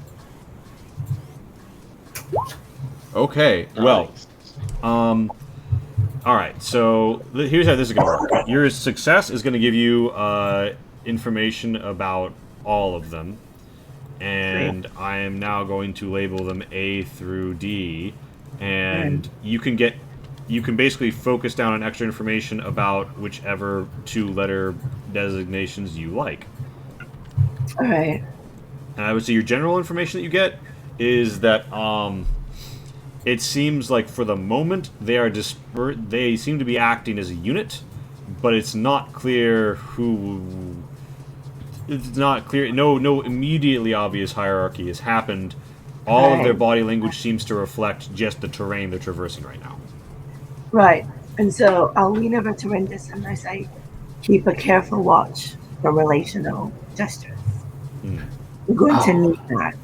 Don't worry, I will be keeping a very close eye for that. And You would. you have 2 extra successes. Which ones do you want to drill down on? A, B, C, D?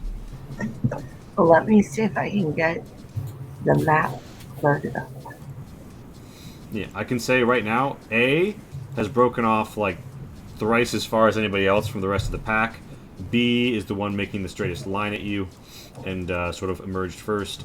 And C and D are variously arranged either right next to or behind an irradiated outcropping of heavy rads and exposure. And there, that's us. Okay. And I guess let me make sure that these are actually, they're visible. Yep. I just wanted a more general view of like what gestures specifically they use. Okay, then I would say in terms of how they relate to one another. But okay, so yeah, so you can get that. You can get that. I would say one of your twists is more information on that, and you get the feeling that you see that there's these translucent spinals on their body, right? Maybe a hair-like growth, maybe something else. Right. They seem to flick and twitch, and grow turgid and loose at various times. And it seems like when you look at this, you look at them nearby, it seems like there'll be a response on the adjacent one when you see that motion on the other. It's beginning to seem like they're signaling to each other via it. Okay. Interesting. All right, cool. Thanks. They are starting to move around us. Yep. And they are... Is this predatory area? Who knows? It looks like their maws look like they have many dagger-like teeth. Perhaps we may want to. Are their teeth angled back, or forward, or just up and down?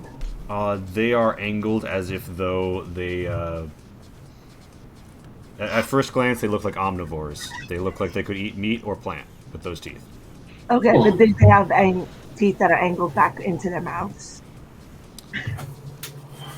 What would that signify? Grabby. Do they have teeth that are meant to catch and then inhale? Yes. All right, so I will tell the others, don't get bit. Right. And Rindus, what were you saying? I was gonna say, can Rindus observe number A? Yes, I know what I said. Number A. You observe number A. Can I observe number A? And watching its behavior pattern specifically, is it moving in such a way that it looks like it's trying to flank us while the others are getting in position? It looks like, and this might be a sub-insight test for you, but I'll say at first, you get the feeling like it feels like maybe as you look at it, it's holding itself like a little bit slinkier, and you get a feeling like that could be it's something to do with being perceived. Whether it thinks it's sneaking up on you, or it holds itself in that fashion for other reasons, not immediately clear, but you can give me your own insight and see how that works out. Yeah, I was going to say, I want to dig a little deeper on that one. And Amarjeet, would you like to offer an assist or an order to augment? Sorry, we're testing. What are we testing? So Rindis, I'm watching. Rindis is making a particular insight on. Yeah, created alienate. Yeah, I think I'll just assist. All right, how many points in insight do you have? Insight, I think I only have one. Sorry. No, I had one too. Don't apologize. So insight mod 1. That makes a lot of sense for us. Oh Jesus! This.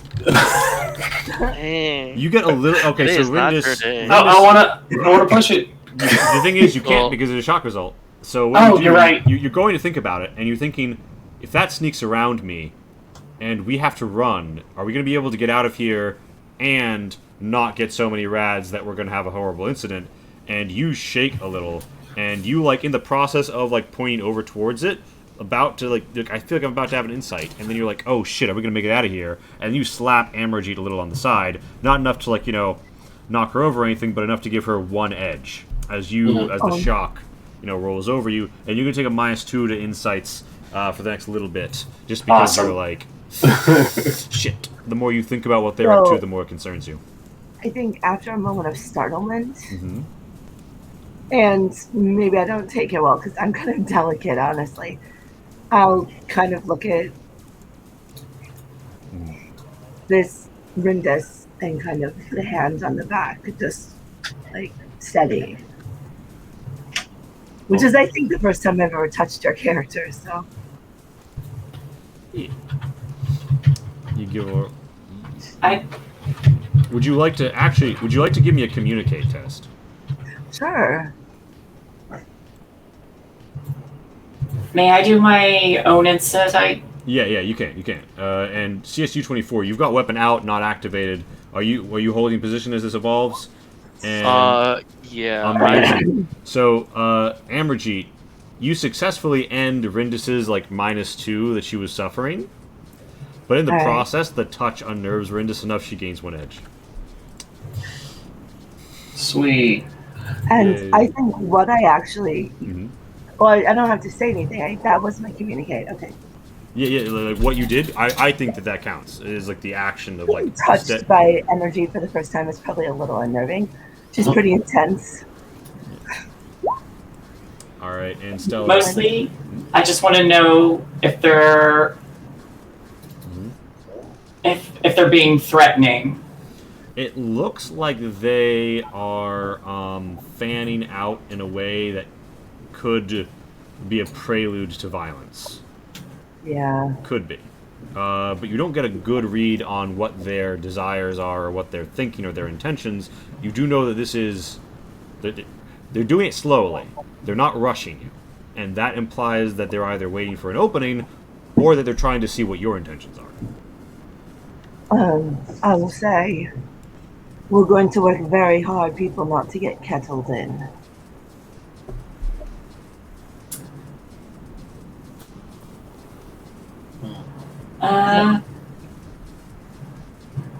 I'll just shift in a protective manner.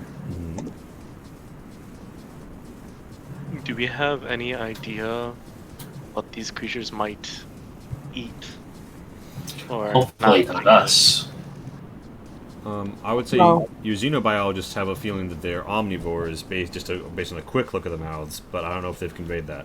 But we are too big to be their typical diets, right? Like, even if they do digest things whole, Mm, well, actually, I'm not entirely sure of that. If they're bigger than a call, smaller than an elephant, they might be able to digest us. So, You look like you might Or- be able to fit inside of it. You don't know how large its stomach is for digesting. yes, indeed. Anything or can I fit digest if you inside chew the it body. into small enough bits. I was going to say there's a visible fidget from Rindis at the top of all of this. They get a bit closer. This one fans a little bit here. This one comes a little around. This one starts to step closely towards Stella, and it has like 6 legs, but it's got multiple appendages that feel down towards the ground. But as it walks forward, it's clear they're not legs because 2 of them now sort of swivel up towards you. They're like tendrils. They're like tentacles that can also double as legs in addition to its legs, and they're sort of like looking at you, and and it raises 2 of them towards you. This one hangs back where it is. In response, I raise the arms Amazing. Can you give and me mirror it. a communicate -2? Oh, And what are you trying to convey here? Or are you just trying to mirror? I'm just trying to mirror. You're just trying Can I to help with this? Is that Yeah, okay? yes, Shay? you can. What's your communicate? Mine's 4. Okay, so make that actually a +2 on your Wait, communicate. can I do my ordering thing? Oh, you could order Stella to do this. Yes. No, actually, I think I'm just gonna help. Okay, yeah, you help out. You give her directions, over Yes. the comm. So yeah, Stella, communicate with the modifier of 2. Raise your hands and Oh. dip your head. Shock level 2. So, No. so Stella, you raise the hands, you dip forward, and you see right into its mouth, and you see it take, as you dip forward, it dips forward at you.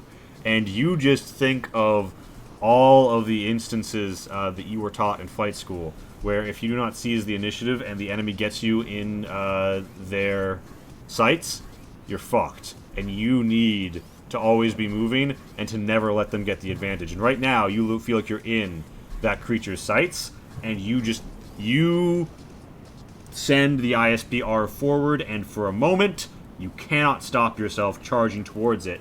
And it dances back as the others dance in, and you've successfully communicated something, but you've also probably caused some issues as you take an edge, and Amarjeet and Rindis roll a resolve. Something has just happened that has made things stressful. I think you mean everyone's stressful. It's made everyone stressful. Oh, well, most people stressful. I'm gonna go Mostly get no. some medicine, guys. I'm sorry, I'll be right back. No, it's all good. Yeah. I just over the comms, I'm like, what did I just say? Yes. You're a boss ass bitch. I'm kidding. All right, so Amarjeet Probably. control on it. She helps Rinda steady, so there's no negative effects. CSU 24, you're having a good time. By which I mean you're here. Stella, you're here. Actually, did I move you, CSU? I'm sorry. Were you 1 square over? I was 1 square over. I don't know why I did that. I think at this point, CSU is just kind of like, not T-pose, but like just kind of like raise his hands up a little bit and just walk forward just 1 step and see how they respond. Okay, this one seems like it seems a little confused by you, but it seems to be coming around at you almost more with curiosity than like bloodthirst. Maybe because you don't have blood. This one starts to charge. This one starts to charge, and this one starts to charge, and they're trying to wallop Stella from either direction. This situation is about to get ugly. And CSU 24. Stella needs a moment to recover. Amarjeet and Rindis are back on the hill, sort of like getting their bearings. CSU 24, what do you do? Do you hold position?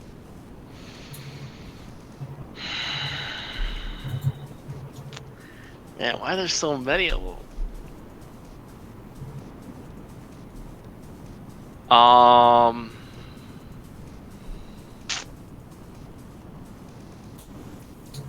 Do I intercept the one that leaves an opening?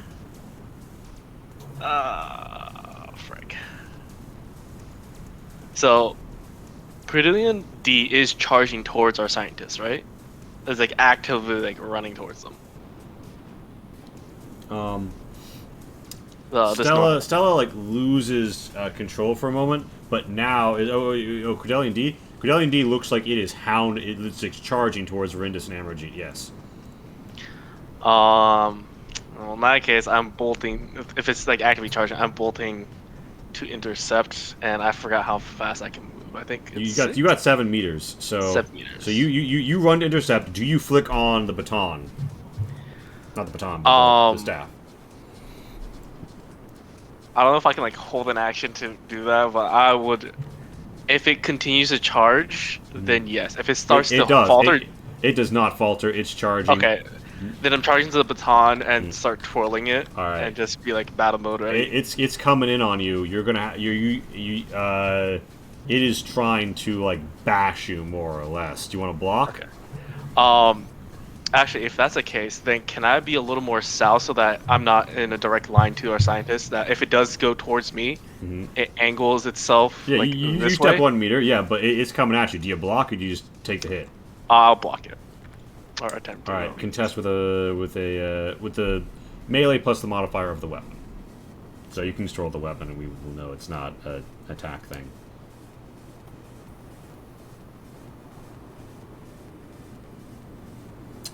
You managed to overcome. You could push back, or you could counterattack. Oh my god! It rolled 12d6. Sorry, I know it's a little meta, but like, holy shit! You rolled 14. Yeah, but like. Yeah, that's fair. I can't. It's big! It rolled less dice than me.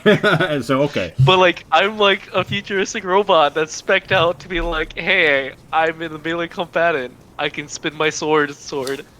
But this thing's like, okay. So you got one over. I just picture as they collide, Charlie just like digs into heels and slides back a little bit. Yeah, so do you want to, as you catch him, do you want to spend this extra twist you've got over him to whack him for some damage, or to just push him back?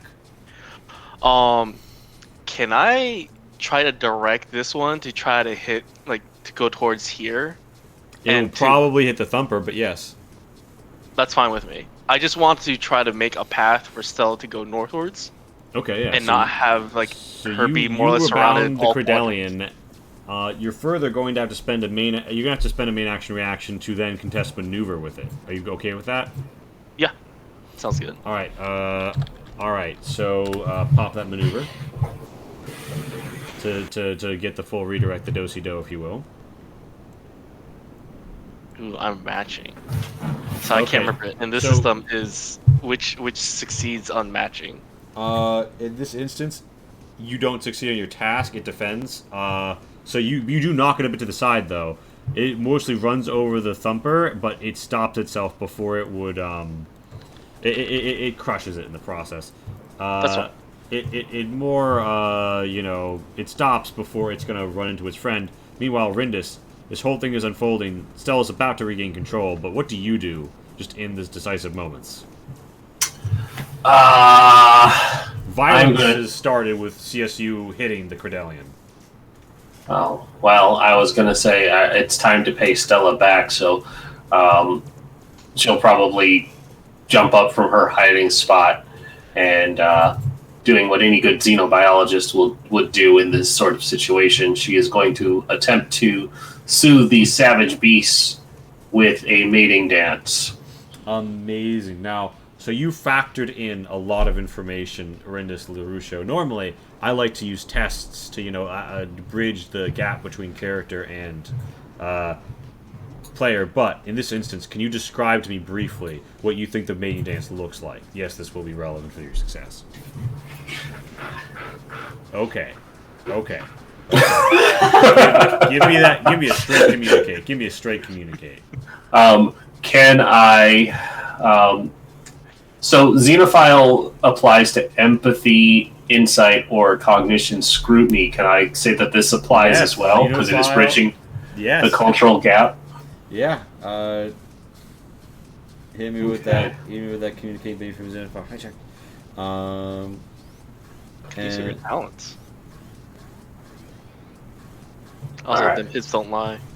Yeah, it's much more sexy on her than mine. But it's fine. I'm sure this will be fantastic. Ready? Here we go. Hey, Yeah, your first so, non failure. That's not you didn't have to reach for. Yeah, Oh, actually, that's not true. You did succeed earlier. Never mind. yeah. This is my second one, but Yeah. I'm glad when it counts, it worked. You catch the attention of Credelian C. And it seems to be breaking off its approach. And it seems to be moving now more towards you, but cautiously and not sure of CSU-24. You do not manage to break off Credelian B, though, because it does not have a clear line of sight on what you're doing. Credelian D is looking this way, and Credelian A has their view of you also obscured by Credelian D. But you got C. Do I have built-in sound system to be his background music or be her background music? Yes, you do. You extend your arms and the boom box. You put on a little something. Yeah.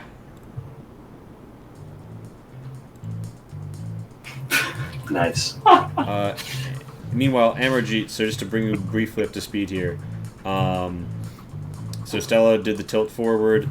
Credelian D was charging at Rindus and you. CSU hopped in the way and bashed him a bit and redirected them with the stun stave. And now Rindus is attempting to attract stroke communicate with Credelian C, or all of them, but Credelian C is the one that's latched on. And the others are sort of in a daze. What would Amarjeet do immediately as things go to shit here? Well, as much as I want to have an interesting dialogue with these creatures, they don't seem hyper intelligent. So we probably just want to live, maybe get some samples and live. So basically, I'm going to try to show them that we're not prey. Oh shit! So, all right, you gonna whip something out? So here's the thing. All of these other people are small to them, but I'm not. Yeah, you're. Not if I stand in my full height. Yeah, and you are on a ledge over them at the time. Yes.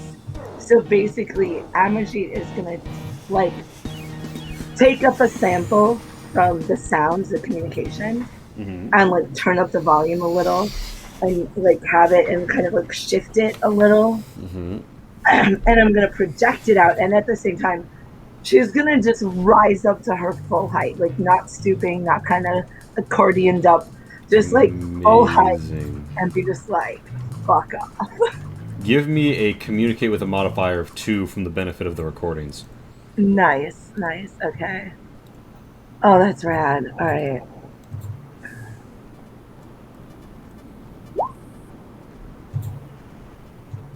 How'd that go? That does a good job. Credelian D, which is just smashed into the thumper, by the way, and is kind of dazed, is oh shit, and lists away from you a bit. You note, by the way, that the little spinals, so as if though thinking that there's someone there, there's something they're trying to communicate with them, but it seems to almost waggle in a way of expecting something back that never comes because you're making the sounds, but you're not making other means of comms. And these, but it seems to be confusing them. 2 avenues concurrently, and I'm only doing 1. And these 2, but they're confused, but they're backing away because they see you and they're like, "What the fuck?" And they just saw CSU-24 do something they did not expect. This is not going well. Credelian C is, mouth all apog towards Rindus, sort of swooping around in the tentacles. And Credelian B is the last one. Stella, you come to as all this is happening. There's dances. There's party music. There's roar symbolism sounds, and then there's just Credelian B. And in the midst of it all, you 2 are locked, as if though 2 grand heroes in a mighty struggle of old. And it looks its tendrils seem to be ready to press down upon the Arv. How do you act in this moment as you recover yourself? I hear the party music going. I see Rindus dancing. I see Amarjeet trying to communicate, and Charlie just practically toss one of these things. I feel like I have to have a dance off with this bee. Okay, so it's trying to bash you. You're going to try and respond with dance. Wait, Charlie tossed one of them? Practically. I redirected one. Charlie and, redirected like, a charge. Oh, okay. I did some monk shit with my robotic arms. Yeah, so, Yeah, if it's gonna try to bash, the arms are gonna come up and mirror it again, and the legs are gonna plant, and you know, try and meet it in, person to person, Credelian to Stella. yeah. Alright, roll me an operation test. With the modifier of 1.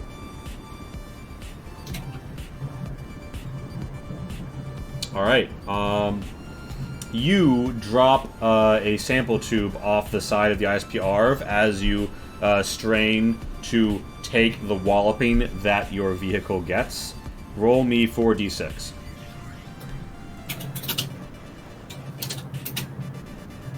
Okay, you take all the damage on the ISP ARV's armor, though. It's been, it's ready for this. It bashes you, and you feel a bit fine, but it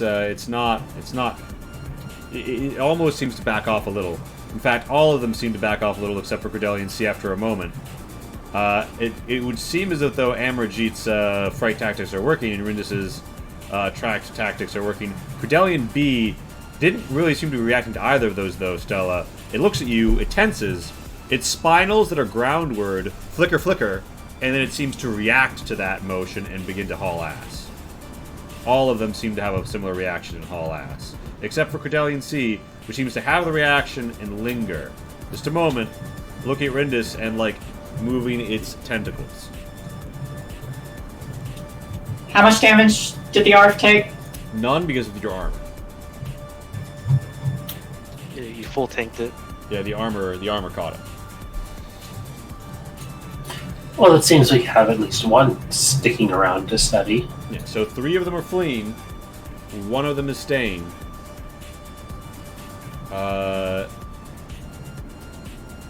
And you hear communication saying, "Oh my God, we see your health cameras. There's some creatures attacking you. You should fall back to the lander." Have you gotten any of those scans? We don't think that we can accurately gauge seismic activity. Oh. Not quite yet. We can go put the thumper down shortly, and then we'll consider heading back to the ship. Status of the thumper. Shh, it's fine. All the parts are still there. Yeah, Stella could put it back together eventually. Listen, I need time to study this species, so while Stella's working on that, I'll do some important research. CSU will start backing up towards Dr. Rindis and kind of whisper Dr. Rindis, do you need a pull for your experiment? You seem to be dancing. Oh, no, this is just to get its attention. Can you find an area that's not putting off too much radiation? CSU, you seem to recall one nearby. Yeah. On the way in. Yeah. I want to start drawing the creature towards that area. It seems reluctant. Roll me insight. I want it to be my friend, though. Be my friend. Boop. So as much as it wants to linger in the area, you feel like something that it and its compatriots sensed around the same time, related to its spinals flipping towards the ground, is leading it to want to leave.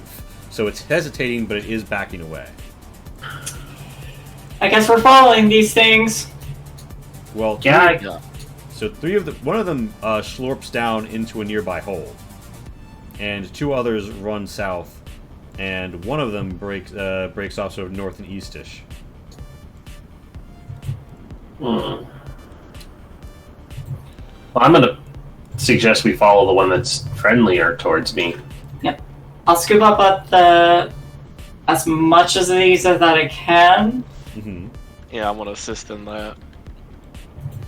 I'm just gonna say this isn't gonna be useful anytime soon, but I'm guessing they sense something that we don't. Yeah, I don't believe we scared them off. No, it's most certainly not. Well, they know something we don't. Let's follow them to safety. I concur. Let's follow the one that seemed friendly. On to the mission. So you It's still part of the mission. I think at this point I would turn off the background music because we might potentially be stealthing. I'm sure we don't want background music for stealthing. Yeah. I mean, you know. They start playing Mission Impossible as we come up to it.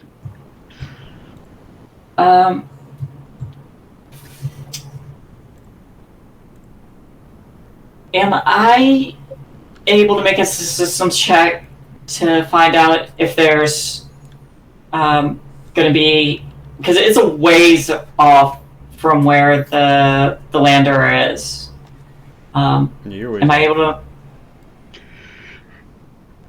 Am I able to do a system to try and monitor seismic activity like remotely from the lander? The lander is not giving you much more information that you can get from the orbital probes. If the Thumper was in one piece and deployed, you'd be able to get lots of good information. But as it is, you just stuck with what Mission Control is telling you, which is they can't really predict it right now. They're seeing that the patterns they're trying to deploy to scan and predict are not proving true based on the data they're getting, so they can't really give you good or accurate predictions. Okay. But yeah, so Cordelian Sea is really removed to an area towards the east, and you can all sort of follow. It's not really just a matter of seeing it, but also pursuing it. I would say I would let you guys make this either collective or put it all on one person, but a maneuver test is called for, or in Stella's case, an operation.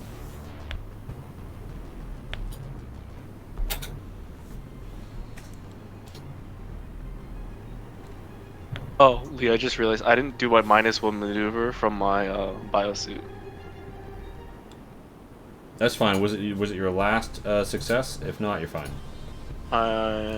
You are all technically taking a -1 to maneuver because of the biosuit. No, my last one wasn't. It wasn't anything specific. Okay. So Charlie's falling behind a little. You have a success to share, Stella, but for Rindis and Amber, I need to make a maneuver. you could hang back and wait for your friends to like gather up on the Cordelian, but yeah. Pop me those maneuvers, my scientists. Oh. Ooh. Yep. You want to reach it? Sure. Now, bear in mind, this is one of those tests where people can share successes. I'll reach as well then. Okay. Do we have successes I could take? Stella has one to hand out, but nobody else in the party has succeeded yet. I have a -1 and a 0, so I think I need yours because I'm never gonna make it. Yeah, I can also reach too, but I wanted to wait for MRG to roll to see if she might get some spare successes. What am I supposed to roll? Just pop a maneuver. I'm on Maneuver. I got plenty. I'll both the arms, reach out. Still test, just pop a maneuver right quick, Amberjeet. Okay, so and then I'm gonna... everybody gets bogged down in the train except for Stella, who is just driving a mech and just lowers the arms, picks up the party, and then proceeds to level a bit of the local flora, getting you swiftly up behind Cordelian Sea, which seems slightly alarmed. At around this time, Stella, you begin to get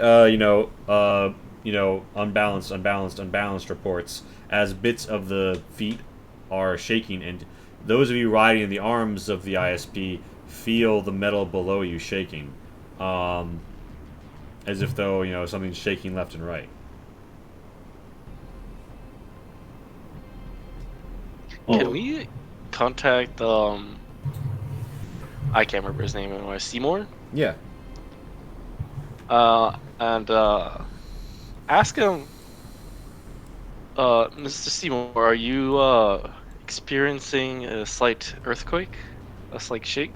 A few tremors. Why? What's going on over where you are? Oh shit! I just got word. Oh no! What's going on in these helmet cams?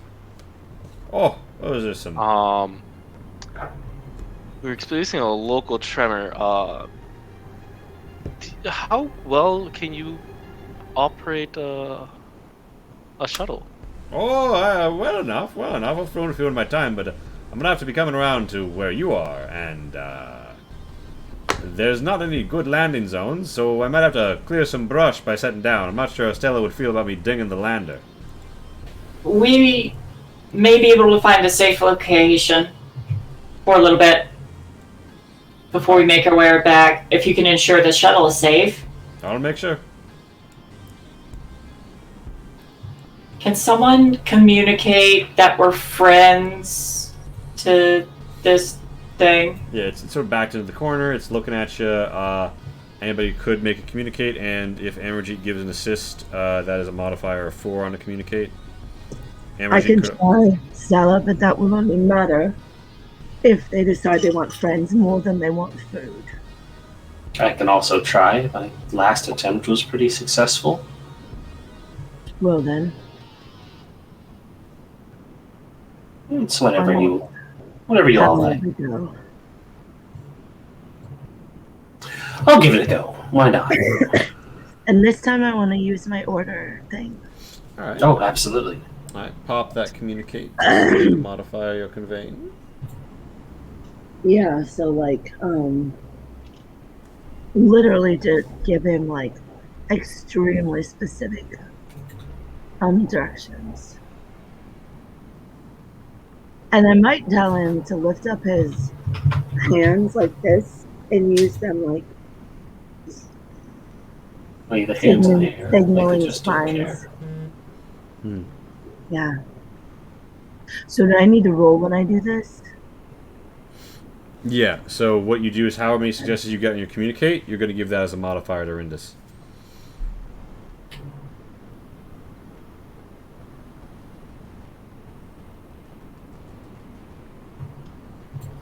Damn. Wow. Okay. Did you want to? Oh, you can't push it. You got the shock. Okay. So then. Would I be able to assist by lowering or moving the RF arm with Rindis on it? Make them more prominent. Yeah, you can try. You're not sure what the result will be. Amarjeet, you give the precise instructions, but as you do, you suffer a bit of a shock, and you do not drop an item per se, but you do look down and see that you've started recording more audio, and you're like, oh wait, but I'm recording it wrong. Oh no, and you have to quickly change over the audio to be getting all of the sounds that the Credelian is making. And now, yeah, I would say so. Rindis, give me just a straight communicate. And Stella, you move Rindis up and down. Who's to say what it does? Okay. The platform is in motion. Hey, it's still one. All right. The Credelian seems to be was already well disposed towards you. She comes up to you and presses one of its tentacles feelingly up against you, as if though probing, moving it over the hard carapace of your M-pattern biosuit. It seems confused by the hardness. Gee.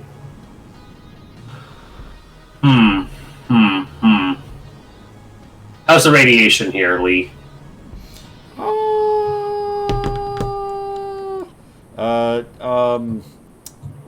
You will be making an endurance test and a life support roll if you're about to do what I think you're about to do. I am. I absolutely am. All right, so Rindis pops off part of her M-pattern biosuit's top, and lets the feeling come near. Mm-hmm. All right, give me a communicate. All right, so no, you don't give me a communicate. Just roll me an endurance. Honestly, we'll worry about the life support later. I wish I could argue for hyperfixation here, but I don't think that works. All right, here we go. Hey! Yes, All right. So on the bright side, you managed to not be too troubled by your exposure, and the Credalian feels you, and you feel like an ET phone home moment as it comes near you, and a bit of bioluminescence lights up on its tendril that's touching you. And then you fall. You eat shit, you bang your hip on the way down, and you fall into the grass below. The Credalian is startled, and you guys feel more shaking. Yeah, CSU is gonna jump off and help Rindis up to get back onto the mech. This isn't going nearly as well as I hoped. There's a good chance we're going to have to retreat. I'm in agreement. Good. I share your disappointment. The Credalian sea, kind of like longing, looks back at you and flicks its little tendrils, and it withdraws. You guys to the north see that you see where you know where the lander is. There is some growth and ground disbursement between you and there. But as you look around, bits of the ground begin to like shake and crumble, and others begin to crack open as if though bone spewing marrow. But instead, a fresh wave of rads. You feel that if you remain exposed on the surface during this event, you might take a bit of a healthy dose of radiation on your way back to the ship. Describe to me how you would deal with that fact. Or how you would act from this point. CSU will definitely start helping Rindis get her suit back on. Yeah. Well, The extra pair of hands. Wait, you took your suit off? Why'd you take your suit off? oh, to talk with An the... intimate moment with the alien. That was the hopes, yes. I'm certainly in a position to judge that. While if it had reciprocated my advances, we would have been able to study it more closely. Who knows? Maybe it'll follow us. Perhaps. Also, Stella, what was the weight limit on your ISP again? Can it hold all of us? Or carry all of us? It can lift all of you. It won't be moving very fast when it does so, and you will be spending times in a radioactive wonderland as it moves slowly. And its normal speed is 4 meters when a normal person moves at 6. So, it's not already the fastest party member. I'll scoop you up if you need to. Alright, so is the plan here just mad dash for the lander? Seems so. Yeah, once Rindis is suited up again. Alright, so in CSU you help suit up Rindis, but Rindis you have been initially exposed a little bit more than you should have been, and this will not help with the coming endurance test. But for now, everybody, again, it's a communal maneuver test with Stella subbing in operation because she is, operating.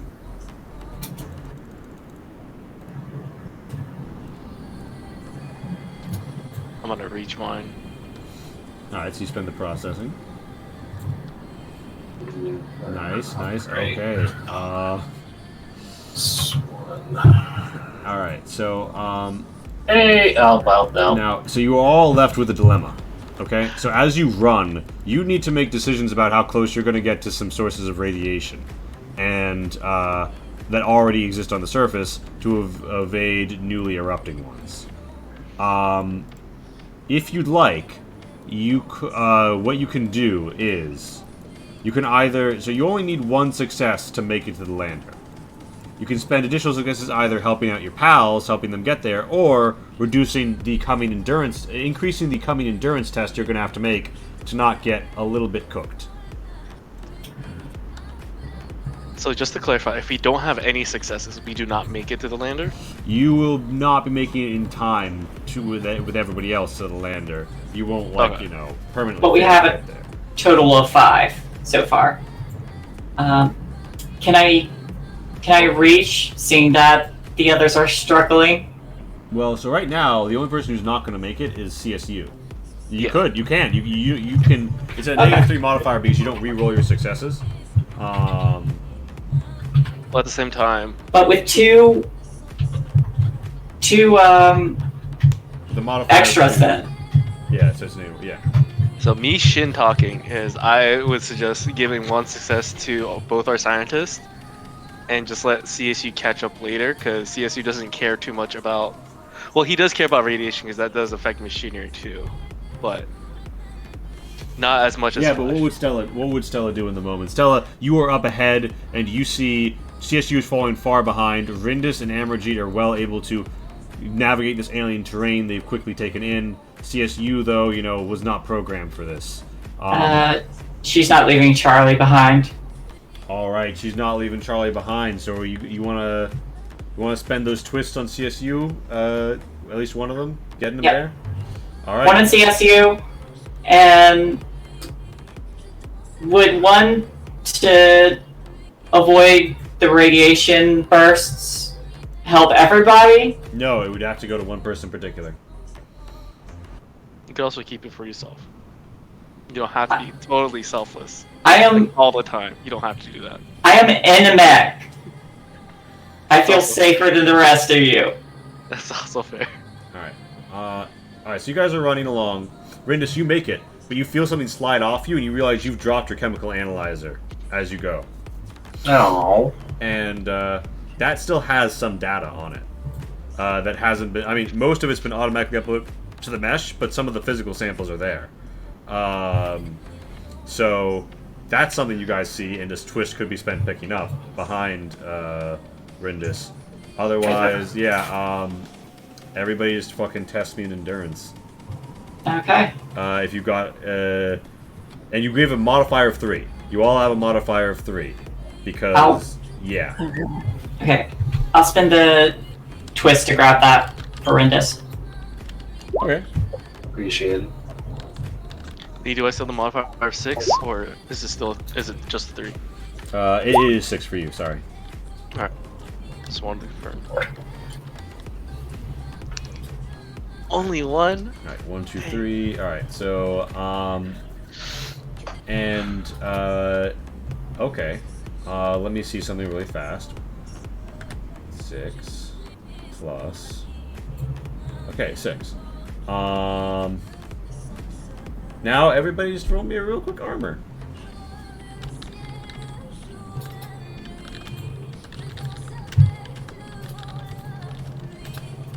One armor.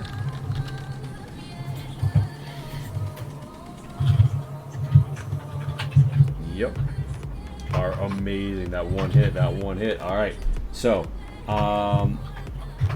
6. Okay. So Amarjeet takes 4 damage, and is feeling a little woozy. Jack should have more armor than 1. That's right. Actually, I'll roll those real quick. All right. You get one more. You still I feeling rolled woozy? one thing. I'm sorry. No, it's all good. It's an update thing. I rolled for you. You have more armor points. I rolled them for you. You get 1 less damage. Rindis, you're doing real good actually. For once. You take 1. You're slightly tickled by the radiation that you endure. Stella, you are also inside of the ARV, the ISP ARV. So roll me 4 more d6 real quick. Actually, don't bother. You've already been defended. And CSU, you take 4. And much as Amarjeet is feeling a little under the weather, you're feeling a little fried, my friend. Although, I think you take 3 less. I think you're just feeling a little fried. But either way, you guys all make it. You all make it. You're running. Your support character is back at the landing site. He is surprised to see you. He's not surprised. He knows you're coming. And he's got the ship ready to go. He's got the back open. And you all quickly pile inside. CSU-24, you have not had time to do anything to the exterior of the ship or touch it up at all. I'm assuming you just hop in anyway. Yeah. I want to try to keep me and Armor and G like towards the back, away from everyone else, as we are a little more irradiated than the rest. Yeah.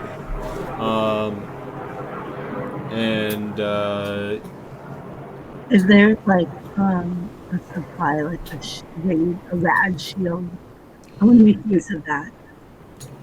Um, Like put it over me so that I don't Yeah. contaminate anything. Yeah, so as long as you keep your M pattern biosuit on, you should be do fairly good shielding on them. Okay. But you hop in to here, and CSU, you get in the back as well. And just pile in. Everybody's in. The door shuts, and Stella, is yet again your job to pilot the group out. Now, generally speaking, this should be a routine exit procedure, but you will have to roll me an operation. Absolutely. Can also And assist with mechanics. Yeah, you can make a mechanics test, CSU. Does multi-tools help in this in case? Or Yeah, no? with a modifier of 1. With a modifier of 1 as you crank it. As you all feel like there is a bit of a case of uranium fever aboard. Oh, guess the name of the show. Roll credits. Yes. I'll be right back. Okay, so you boost the ship. You boost the ship and you take off. Divert at full power to engines, ma'am. You make it to space, as it were. You go, and you feel like you're having yourself time. To making it back up to the Violet Umbra, you're feeling like shaky, shaky, shaky. I still need to make my operation. Yep. Give me that operation with a modifier of, I'm gonna say 1, because that's what the twist is for. But the baseline mechanics is to make sure you did a good job. And the ship is well suited as you change in to make a exit here. CSU is modified, so yeah, just make me a modifier 1 operation.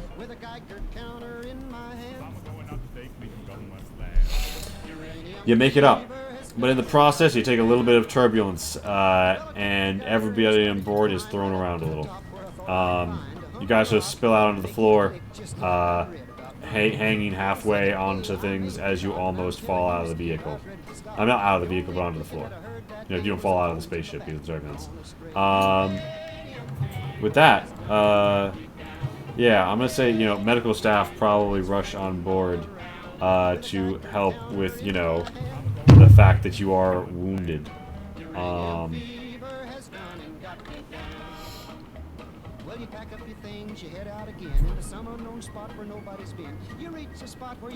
So yeah, you know, a doctor comes on board and very quickly tends to any and all radiation-based problems as fast as they can. CSU 24, you're just gonna need repairs. Yeah. I'm gonna T-post for whatever like anti-radiation thing they're trying to do. Yeah. They take you out and they scrub you down.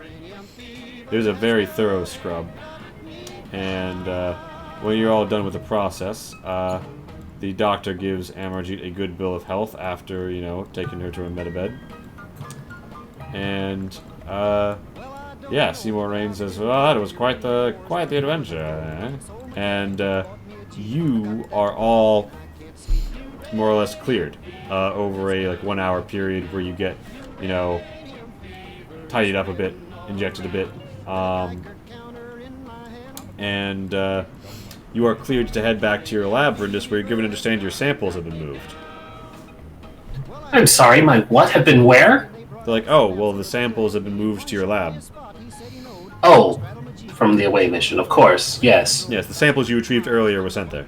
Exactly. No other samples that I would be thinking of. Don't even worry about that. Dailasha sort of gives you a look like, I'm not gonna say anything, but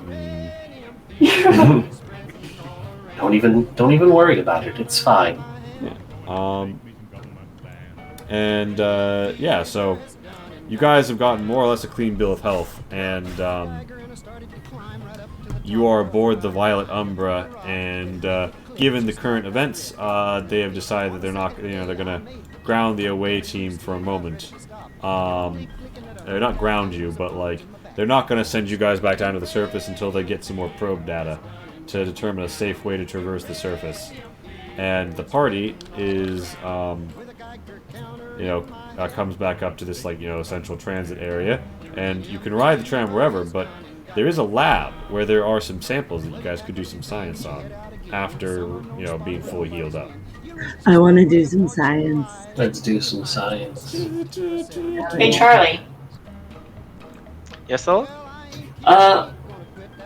While they're doing some science, do you want to test if pleasure sensors will work? Sure. If you would like to learn Here's more the about question. my model unit. So Well, like somebody's CSU-24, getting laid tonight. CSU-24, do you think you've been installed with, like...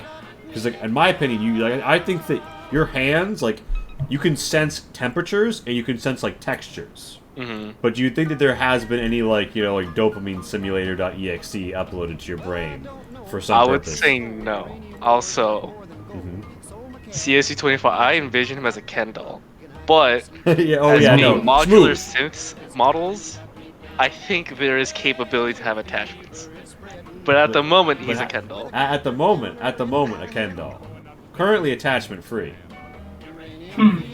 You're gonna have to see if you can get that one in through the quartermaster, or you know, if you don't have store bought, homemade is fine.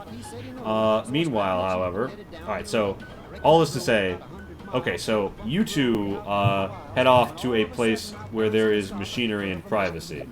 Oh, I think. I did want to have a little moment with CSU, Oh. but it can be later. That's fine. Oh, no, you can do. I mean, so you guys do ride in a transit car for a little while together, and you would have been together in the radiation hose down. So would you have a moment there? Yeah, actually, I would like to do that because it was the two of us that were most at risk during the flee. Yeah. You two. Yeah, CSU got the like fry their circuits a bit. You got like a bit of radiation sickness. Right. So I think Amergy, in her kind of like quietly intense way, would just say, I'm so sorry, CSU. If there is a similar moment of peril in the future, there's something very specific I want you to do. Okay. I want you to try your best to reach safety, even if it violates the most perfect expression of preservation. And if you cannot do that, I want you to do your best to hand over your memory module to someone who will make it. I don't mind accepting your task, but my memory module, that's not something I can just hand over. At least not that I know of. No, Someone's gonna have to take that off me. I see. I am less familiar with models as advanced as you are. My apologies. Stella raises her hand. What? Stella raises her hand in the background. Wait, are you there? I thought we were both. We're all riding the thing together. No, I think this is when they were in the This is the radiation shower off. Yeah, that. That was just kind of be funny. Oh yeah, like someone could remove. Yeah, that's fair. Okay, I'm sorry. Well, then I guess at that point she becomes a little embarrassed. Like she was trying to say something kind of like sweet or nice, and then it just didn't work. So then she's just like, kind of like, yes, well, never mind then. Ignore what I said. You must do as you judge best. Well, if my memory module is important to you, then I could try to adjust my core to have a quick eject. I don't know how successful that would be, but it's definitely something I could work on. Consider this. There is something to be said for the unique perception of every organic. But, CSU, there is something you hold in our adventures that we do not. You are the only one of us capable of perfect memory. And that is worth preserving.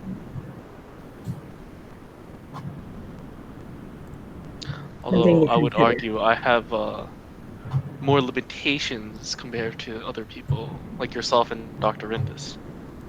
My memory seems perfect, but not as expansive as yours. Fair enough. Still, less prone to user error, I might suggest. I'll definitely Do keep that in not mind. value yourself so low. And then she gets kind of shuts down and gets kind of awkward and is like, okay, well, anyway, that's enough talking about feelings for now. One slightly awkward car ride later, CSU and 24 and Stella get off at an earlier location, and Stella just then they get off. Stella, make me a quick mechanics test, just for no particular reason. Amarjeet, Okay. Amarjeet and Rindis arrive at the lab, and yeah, I mean, you know, all sources of danger removed from your path. You arrive. It's time to do some science in the lab. So if they're going off somewhere with machinery and privacy, are we going off somewhere with like flasks and privacy? Oh yes, we are going to do some extensive science in private. Are we? Oh, how exciting. All right, yeah. So y'all roll up in here, and the location that you find that is so like this, it's moved into the storage, but also some things have been moved appropriately into this area, and you are now able to collate all your findings, put together all of the data, including like helmet cam stuff, recordings, a whole variety of things, and you are able to, you know, begin just doing some biology on all of these samples and begin to get a grasp on this whole new origin of life, which seems strangely rad-resistant. And there's a lot of stuff to, you know, be moved around, and I would say one of the tests, there's 3 general types of tests that need to be made, and you can decide amongst yourselves who's going to make the test and who's going to assist. But they are all 3 of the cognition skills: scrutiny, medicine, and systems. And additionally, you get a +1 to each due to relevant tools in the lab. Medicine, systems, +2 relevant tools. Are we each doing one of each? There's one of each test to be made, and one person may assist, and while the other makes, and What's your medicines and systems? My systems is decent. It's better than the medicine. Okay, I have a 3 in medicine. Yeah. Oh, I just lost the 120. Hang on. And I'm sorry again that I sound so gross. And Yeah, you're fine. I imagine we're assisting each other too, or are we doing these separate? Yeah. So the idea is one person makes the test, and the other is assisting per skill, but you decide who takes a point on either skill. Okay. Let's see here. While she's reconnecting, I'm just gonna peek at her sheet. Yeah, sorry. No, you're good. Okay, so we have the same systems. So I'll take the lead on medicine, and she has a +1 in medicine, so I'll add that in. She, Amarjeet, yes. Okay. Yeah, Amarjeet has a +1 medicine, so I'll factor that in for this roll. You okay? It's just part of the course tonight.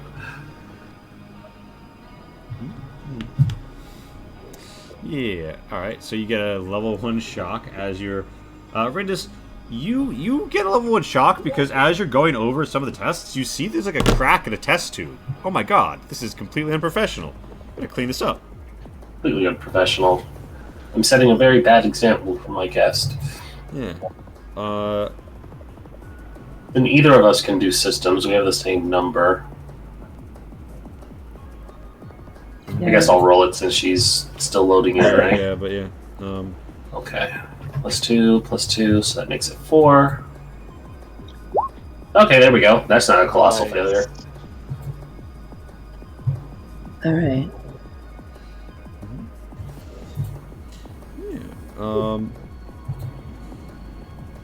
Yeah. So, yeah, you're in the lab, and something's. All right. So, wow. Yeah. Okay. So that's a super twist, Rindis. You realize something slightly exciting, but also slightly troubling, as Amarjeet, you know, points out some things. You're like, okay, well, let me look at that. Let me look at that. And you two both come to a realization.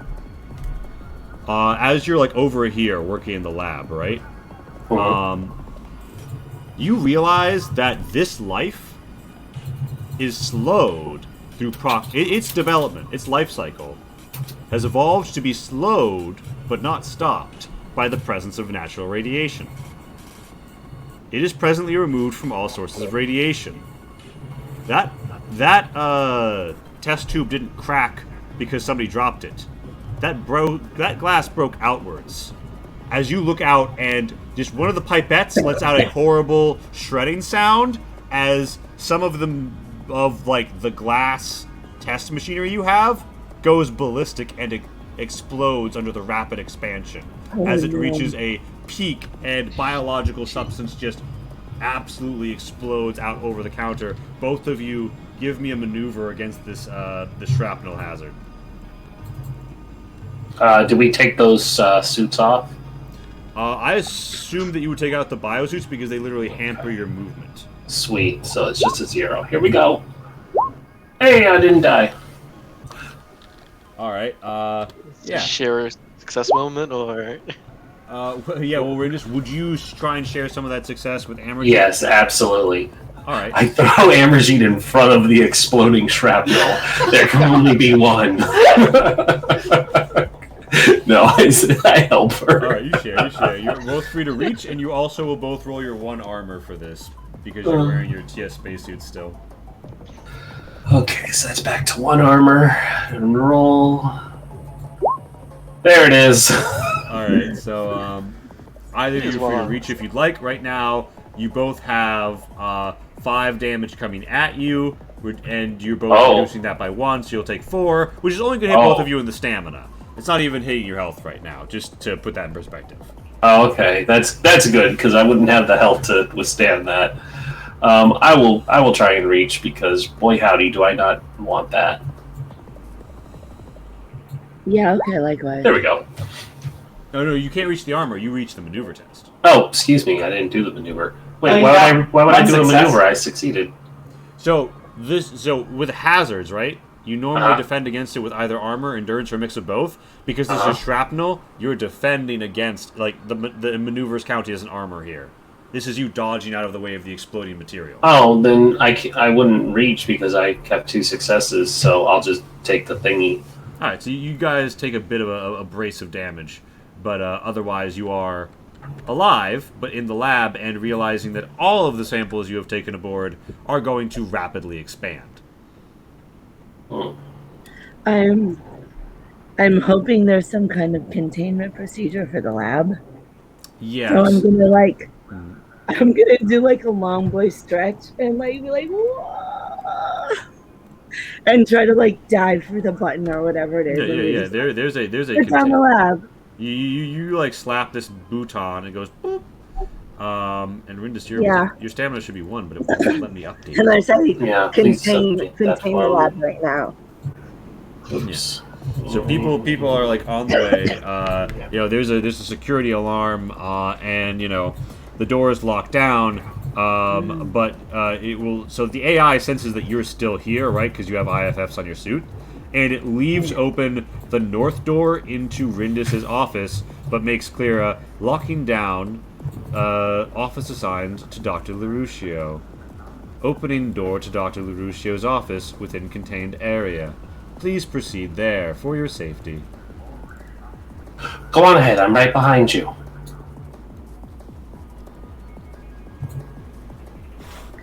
To the office. Okay. Do you head ahead of Rindis, or do you hang back? I think I go, but I give Rindis a look like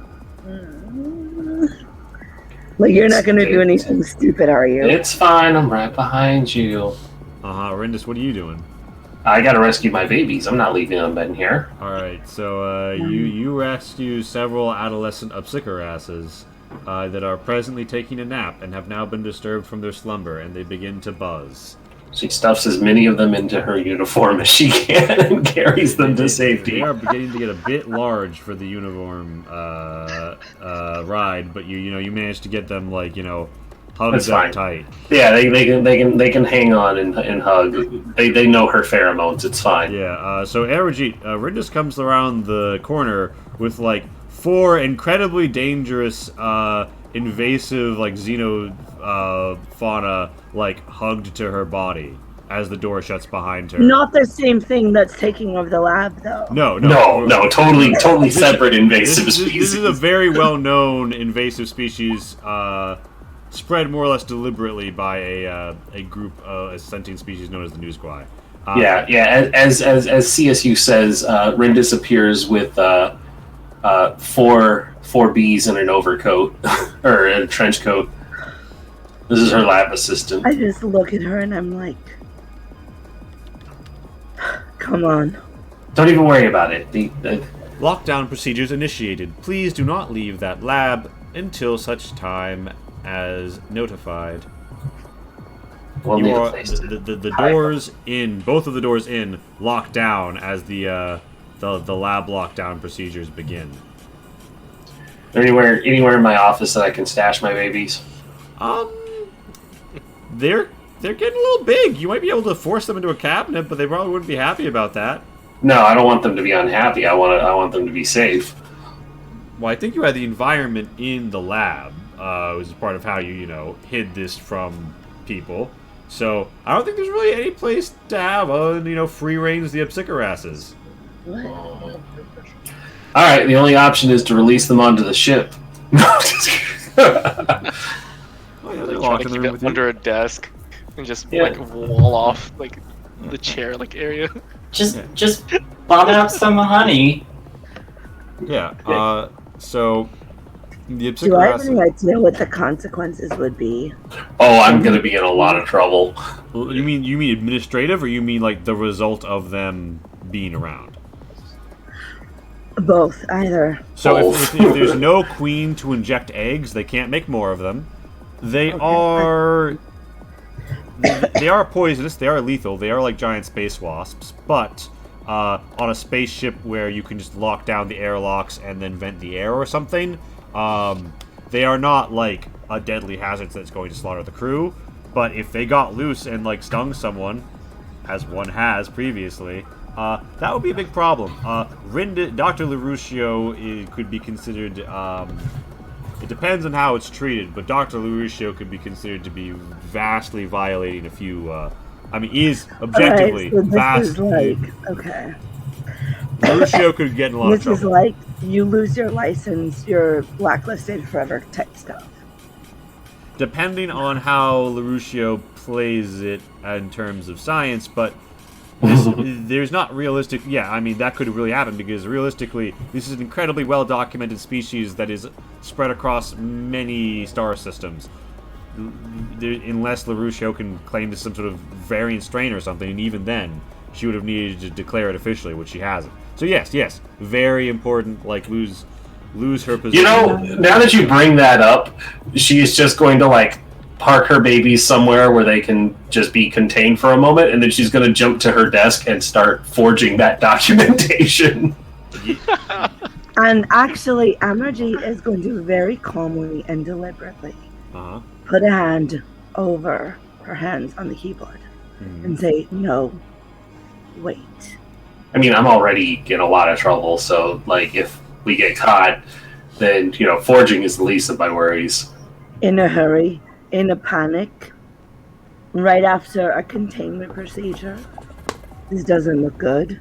If you're going to do something criminal, you're going to do it smart. That's fair. What do you recommend? Let me sleep on it. I don't think we have that much time. The Ipsicarasses buzz around the chamber with you. Well, first of all, we need to print them out some kind of shelter. Indeed, you do Do have we have printers? Do we have you have a limited 3D printer in here. It can only make things about the size of a mug or a tchotchke. But No, that's fine. It just needs to print out A lot of them. yeah, and then you assemble them. So right. So first, someone gives me the systems to program the printer, and then someone gives me the mechanics to build the habitat. Do you have mechanics? No, I have systems. The mechanics are not in the room. Okay, well, You can call for them. No, they're busy. And then I kind of just look at her and I say, I don't suppose trying to prevail upon you the intelligent thing or the proper thing or the professional thing would be successful? Well, see, the thing is, these are my babies, so I'm not going to airlock them. I find it highly disturbing that you are referring to these creatures as if they are your offspring. Well, I carried them and I technically laid them, so yes. Wait, is this possible? Like, For science, yes. I mean, do I think that this person is being literal? As in, like, I gestated these aliens. You know that queens inject their eggs into. Then I think I'll just ask. I'll be like, how literal are you being right now? Quite. I'm gonna. She's a little calmer now, so I'm gonna bring up my talent red tape, which will let me navigate some of these systems to kind of work out my paperwork. You have the bureaucracy talent, amazing. But does anybody, after Amerjeet gets the 3D printer going, does anybody make the mechanics of the modifier of 2 to build the hab? When she says quite. I'm sorry, can I like reply to that? Yeah. Oh yeah, absolutely. I think Emoji kind of thinks about it for a second and says, there are things that supersede rationality, I suppose. And if your relationship with these creatures is what you describe, I am not entirely cold to what that does to a person. So, if you're going to do this, do it right. And figure it out properly.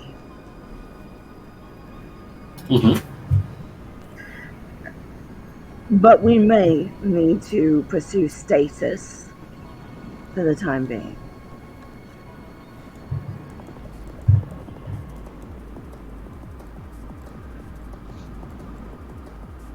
Okay, sure. Sure. So why don't I go see about that, just to keep things Well, we're in lockdown. We're not going anywhere. Yeah, the AI has locked you down in here. That's right. And you were moved. You were over in this room to be safe from what's in the lab, but because you were in the lab when the outbreak happened, the AI is quarantine proceduring since you hit the button. So that's why she was working to forge her documents, is because we're not going anywhere. You're stuck. You're in a one room. You're in a 1 room play right now. Okay. I like that your talent is called red tape. Yep. I can navigate all of this bureaucracy. That's amazing. So Emoji, like after you say I am literally the mother of these creatures, Emoji almost seems kind of like sympathetic, like maybe she knows what that's like. I was like, What can you do? Yeah, what do you get into? Like maybe she's been there. I don't know. Mother of stick your asses? No, like just the mom thing maybe. But you can ask if you want, but anyway, yeah, she'll help a little bit. If you could work on the habitats, I'll be there to help in a moment, but I really think that having this, especially considering the 3 crew members are already wising up to my shenanigans, I should have something in place. Sure. Can you assure me that this isn't part of an escalating series of shenanigans? Well, none of them are going to develop into queens, at least I don't think so. I just need to know if you're a liability I need to adjust for. Oh, no, probably not. Probably not, alright. Thank you. I mean, it's unfortunate that you got stuck in quarantine here, but... It is, isn't it? Well, we'll find some way to pass the time. Yes, you needn't worry. They're not nearly developed enough to try anything just yet, so you should be fine. We should be fine.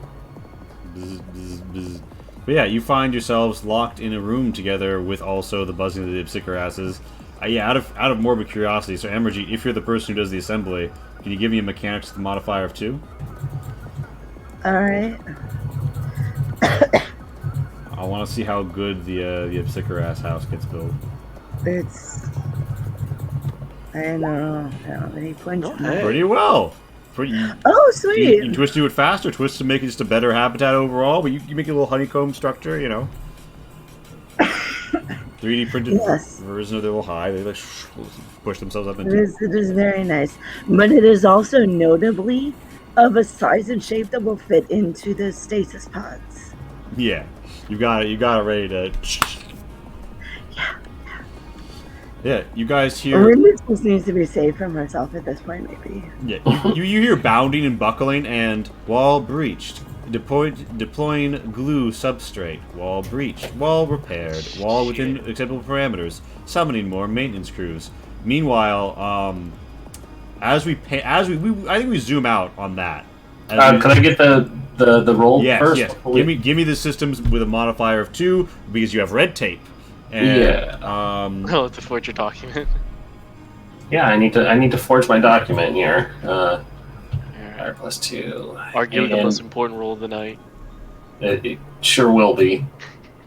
There it is. Oh my god, a super twist. And what happens is as you do a super job with it, and then you realize, oh no, I dropped my. You're like, okay. All I need to do is scan my slate, and then you think back, like, wait a minute, I dropped my slate in the lab that's currently full of exploding equipment. And that's when we pan away. Who's to say what Amarjeet and Rindis do in this time? Meanwhile, in storage, events not depicted on Twitch.tv occur after a fine piece of crafts humanship is performed with the assistance of CSU-24. CSU-24, you feel as if though you've gotten a firmware update.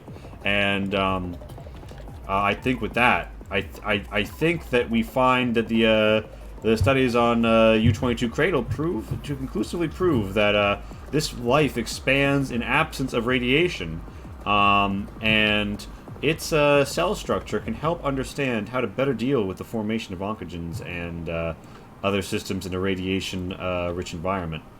And it's just overall a wonderful advancement for medical science. And you're very far from the Trinity.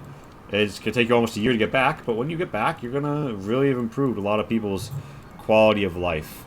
And if I could play David Wilcox laying pipe without getting copyright flagged, that's what would play here. I can't. I can't legally, so I think Funny Banjo, Funky Light. Thank you all for coming. There you go. Now I know, Rindis, you gotta punch out a little earlier than usual. I gotta punch out. Yeah. And I think this is a good plot arc anyway.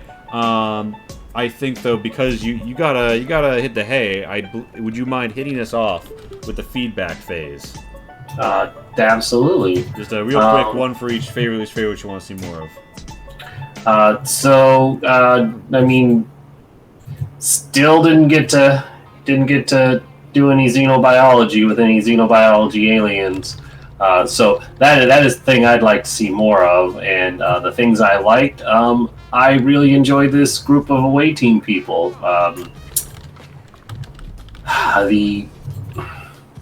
We talked about needing to work on leveling up mechanics, so that would be something else that I could bring up as a thing to do, because I'm only supposed to be directing this at you. Yeah, figuring out a way to do level up stuff. Like the points is cool, but there's not much advancement in this, and that'd be something to work on. Something more substantive, yeah. Yeah, I don't have much feedback. This was a great game. Otherwise, that's excellent. And well then, Jax, you want to hit me with your feedback, and then you're free to punch out whenever you'd like. I know you got some stuff going on. All right, I'm gonna pop now. He's turned this. All right, thanks, man. My favorite thing about the system is that I don't have to pay attention to it at all. And I can tell that if I got into how it worked, I'd find that rewarding. But I just do it, and it just works, and I appreciate that very much. It just works. I mean, Todd Howard on stage right now, I can hear it. Hell yeah. I like. I like. I also want to level up. Mhm. I don't know exactly what they meant by we didn't get to do any xenobiology. But I also like to do that. So, Alien sex. oh, I did well, arguably.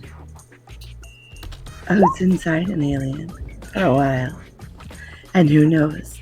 Who's to say? Okay, yeah, I'm also into. Yeah. I can't think of anything else to say, but I do like how the all of the things we're rolling are pretty straightforward. And I like how we can offer our successes to other people to help them out. I don't understand quite how that works, but I like that that's a thing. Yeah. Nice. Right. Anything else?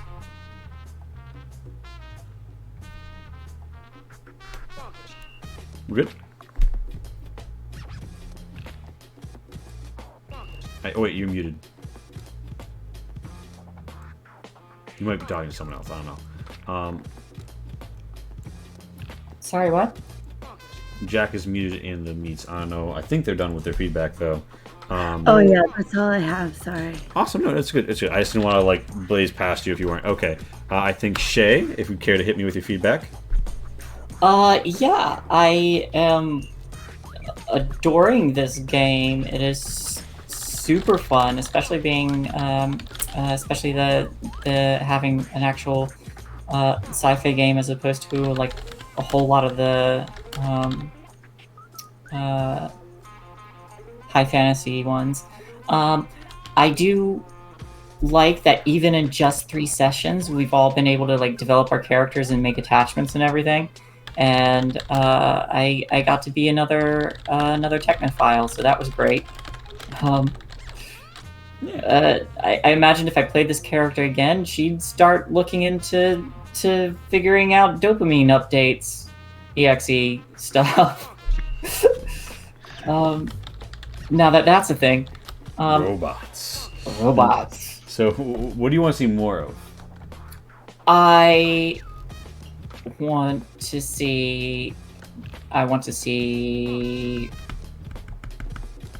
more of the away team. I want to see this again. Yeah, me too. Me too. I should have said that. I really enjoyed this group. Like, this is great, and I love it.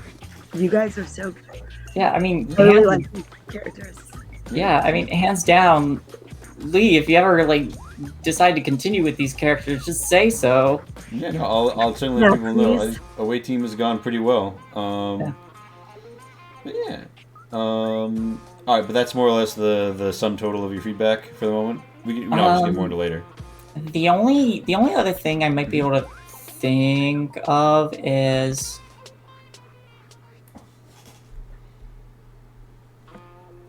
I like the ability that the humans have, that the pest ability, but I remember you saying that the humans are supposed to be like that like scary warlike Cleon-esque Orcs kind of type. Yeah, they're orcs. I don't know. I think maybe like renaming it like something a little more scarier might maybe be a rename. Hold them out. Something scarier than pest on the human talent. All right, yeah, sure. Yeah. Otherwise, I like the idea of the humans, being portrayed as the top, because normally like humans are just like your default sentient species. Yeah. But, like, who's to say, Yeah. I don't know. Maybe if they like, since they do their edge break more often, maybe might have something that helps them recover. I don't know how the recovery works in it, but maybe they just recover a little faster, or yeah, we'll see. But yeah, like generally speaking, like a tweak on the human talents. Yeah, I think it's I need to fix. Hold on, let me get a full. I'm gonna get a full a full jack here for us. I'm sorry, you're not going to be in quite the right slot, but I've got... Oh, wait. Ow. My bad. Okay. So yeah. That is. So just so you know, we see all. Yeah, there we go. Yeah. All right. Yeah. So anything else, Shay? I mean, we can obviously talk about this more in the future, but like from the session, anything? Or not? Strictly from the session, it was incredible. I like the different options of the races. I liked being able to see how like synths work from Shin playing one. Them being like so different in mechanics and yeah, still feasible. Yeah. That's basically me. Alright. Shin, hit me with it. Favorite's gotta be when I fucking God, I can't think of the word now. Whatever that sport was, the bull where you can just divert them in every which direction. I can't remember what that's called now. Anyways, be able to like tussle with I can't remember what they're called either. God, my memory's going bad. I'm getting too old. But being able to mess with giant creatures and this medium-sized creature still can go toe-to-toe with them, more or less. You impact the big monster. Part of me was like wanted to like fight one of them, Mm-hmm. because so far our fights have been either swarming small things or like impossibly strong things, and this was like what I envisioned was like the medium ground between those two. It'd be interesting to see how our not very combative team handles in like a more full-on fight. Yeah. That is a fair point, because like most of our fights have ended up being like things are starting to We're not elevate to actually be gonna dangerous, forget. but Yeah, no, the try to work it out combats of peacefully. the away team have been lacking a little. I had a few plans for things that could have changed it tonight, but I didn't have enough prep time to make them happen. But in future, yes, That's alright. I hear you, and I acknowledge that has been not a strength of this, but yeah. No, I like the RP. It's not like it needs more combat in particular. I just wanted to see like, like this seems like it's lined up to be like a full on like not a one-on-one, but like us versus them fight. Yeah. So, I thought it was like a an proper interesting D&D thought. going at it, whacking each other until some health bars are at the bottom. Yeah. Yeah. Things I look forward to. So, things I also really like is how flexible you are with how I play things, because almost none of this was coordinated, and you're letting me roll with a bunch of this, and that feels great. Also, I feel like I'm like defining synths to be a lot harder and more complex than they need to be, or they are more than you envisioned them. I apologize for that if that is. No, I think this is all working as intended. But so you enjoy the synth gameplay? Yeah, I definitely enjoy the synth gameplay. It feels I do feel a little bit left out not having to roll like edge or resolve. But then again, I have other aspects of synth that like, oh yeah, I like free reign of this. Yeah. So it all balances out. Things I look forward to.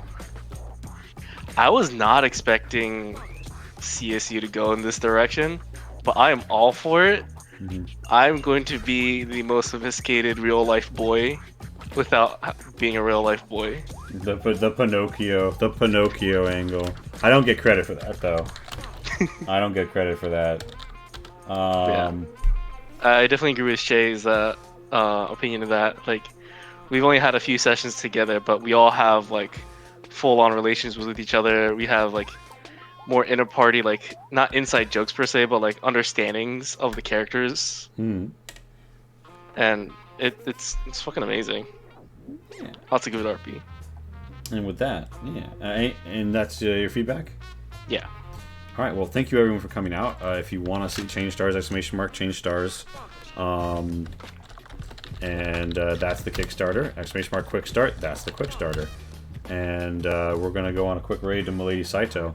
And before we close out, Lee, yes. I just wanted to say thank you for the game. It was incredible. You are an incredible Dreamweaver.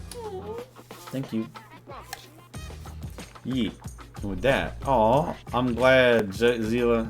We will see you on the Flip Gamers, Dreamers, as we are known. And keep on keeping, Dreamers. We will see you for the next stream is Wednesday. So see you then. There'll be some game dev. Wait, hold on. What do you mean? Raid. Oh, I put an I in her name.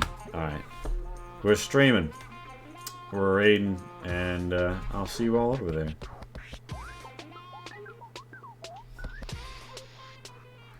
Raid now, and stream.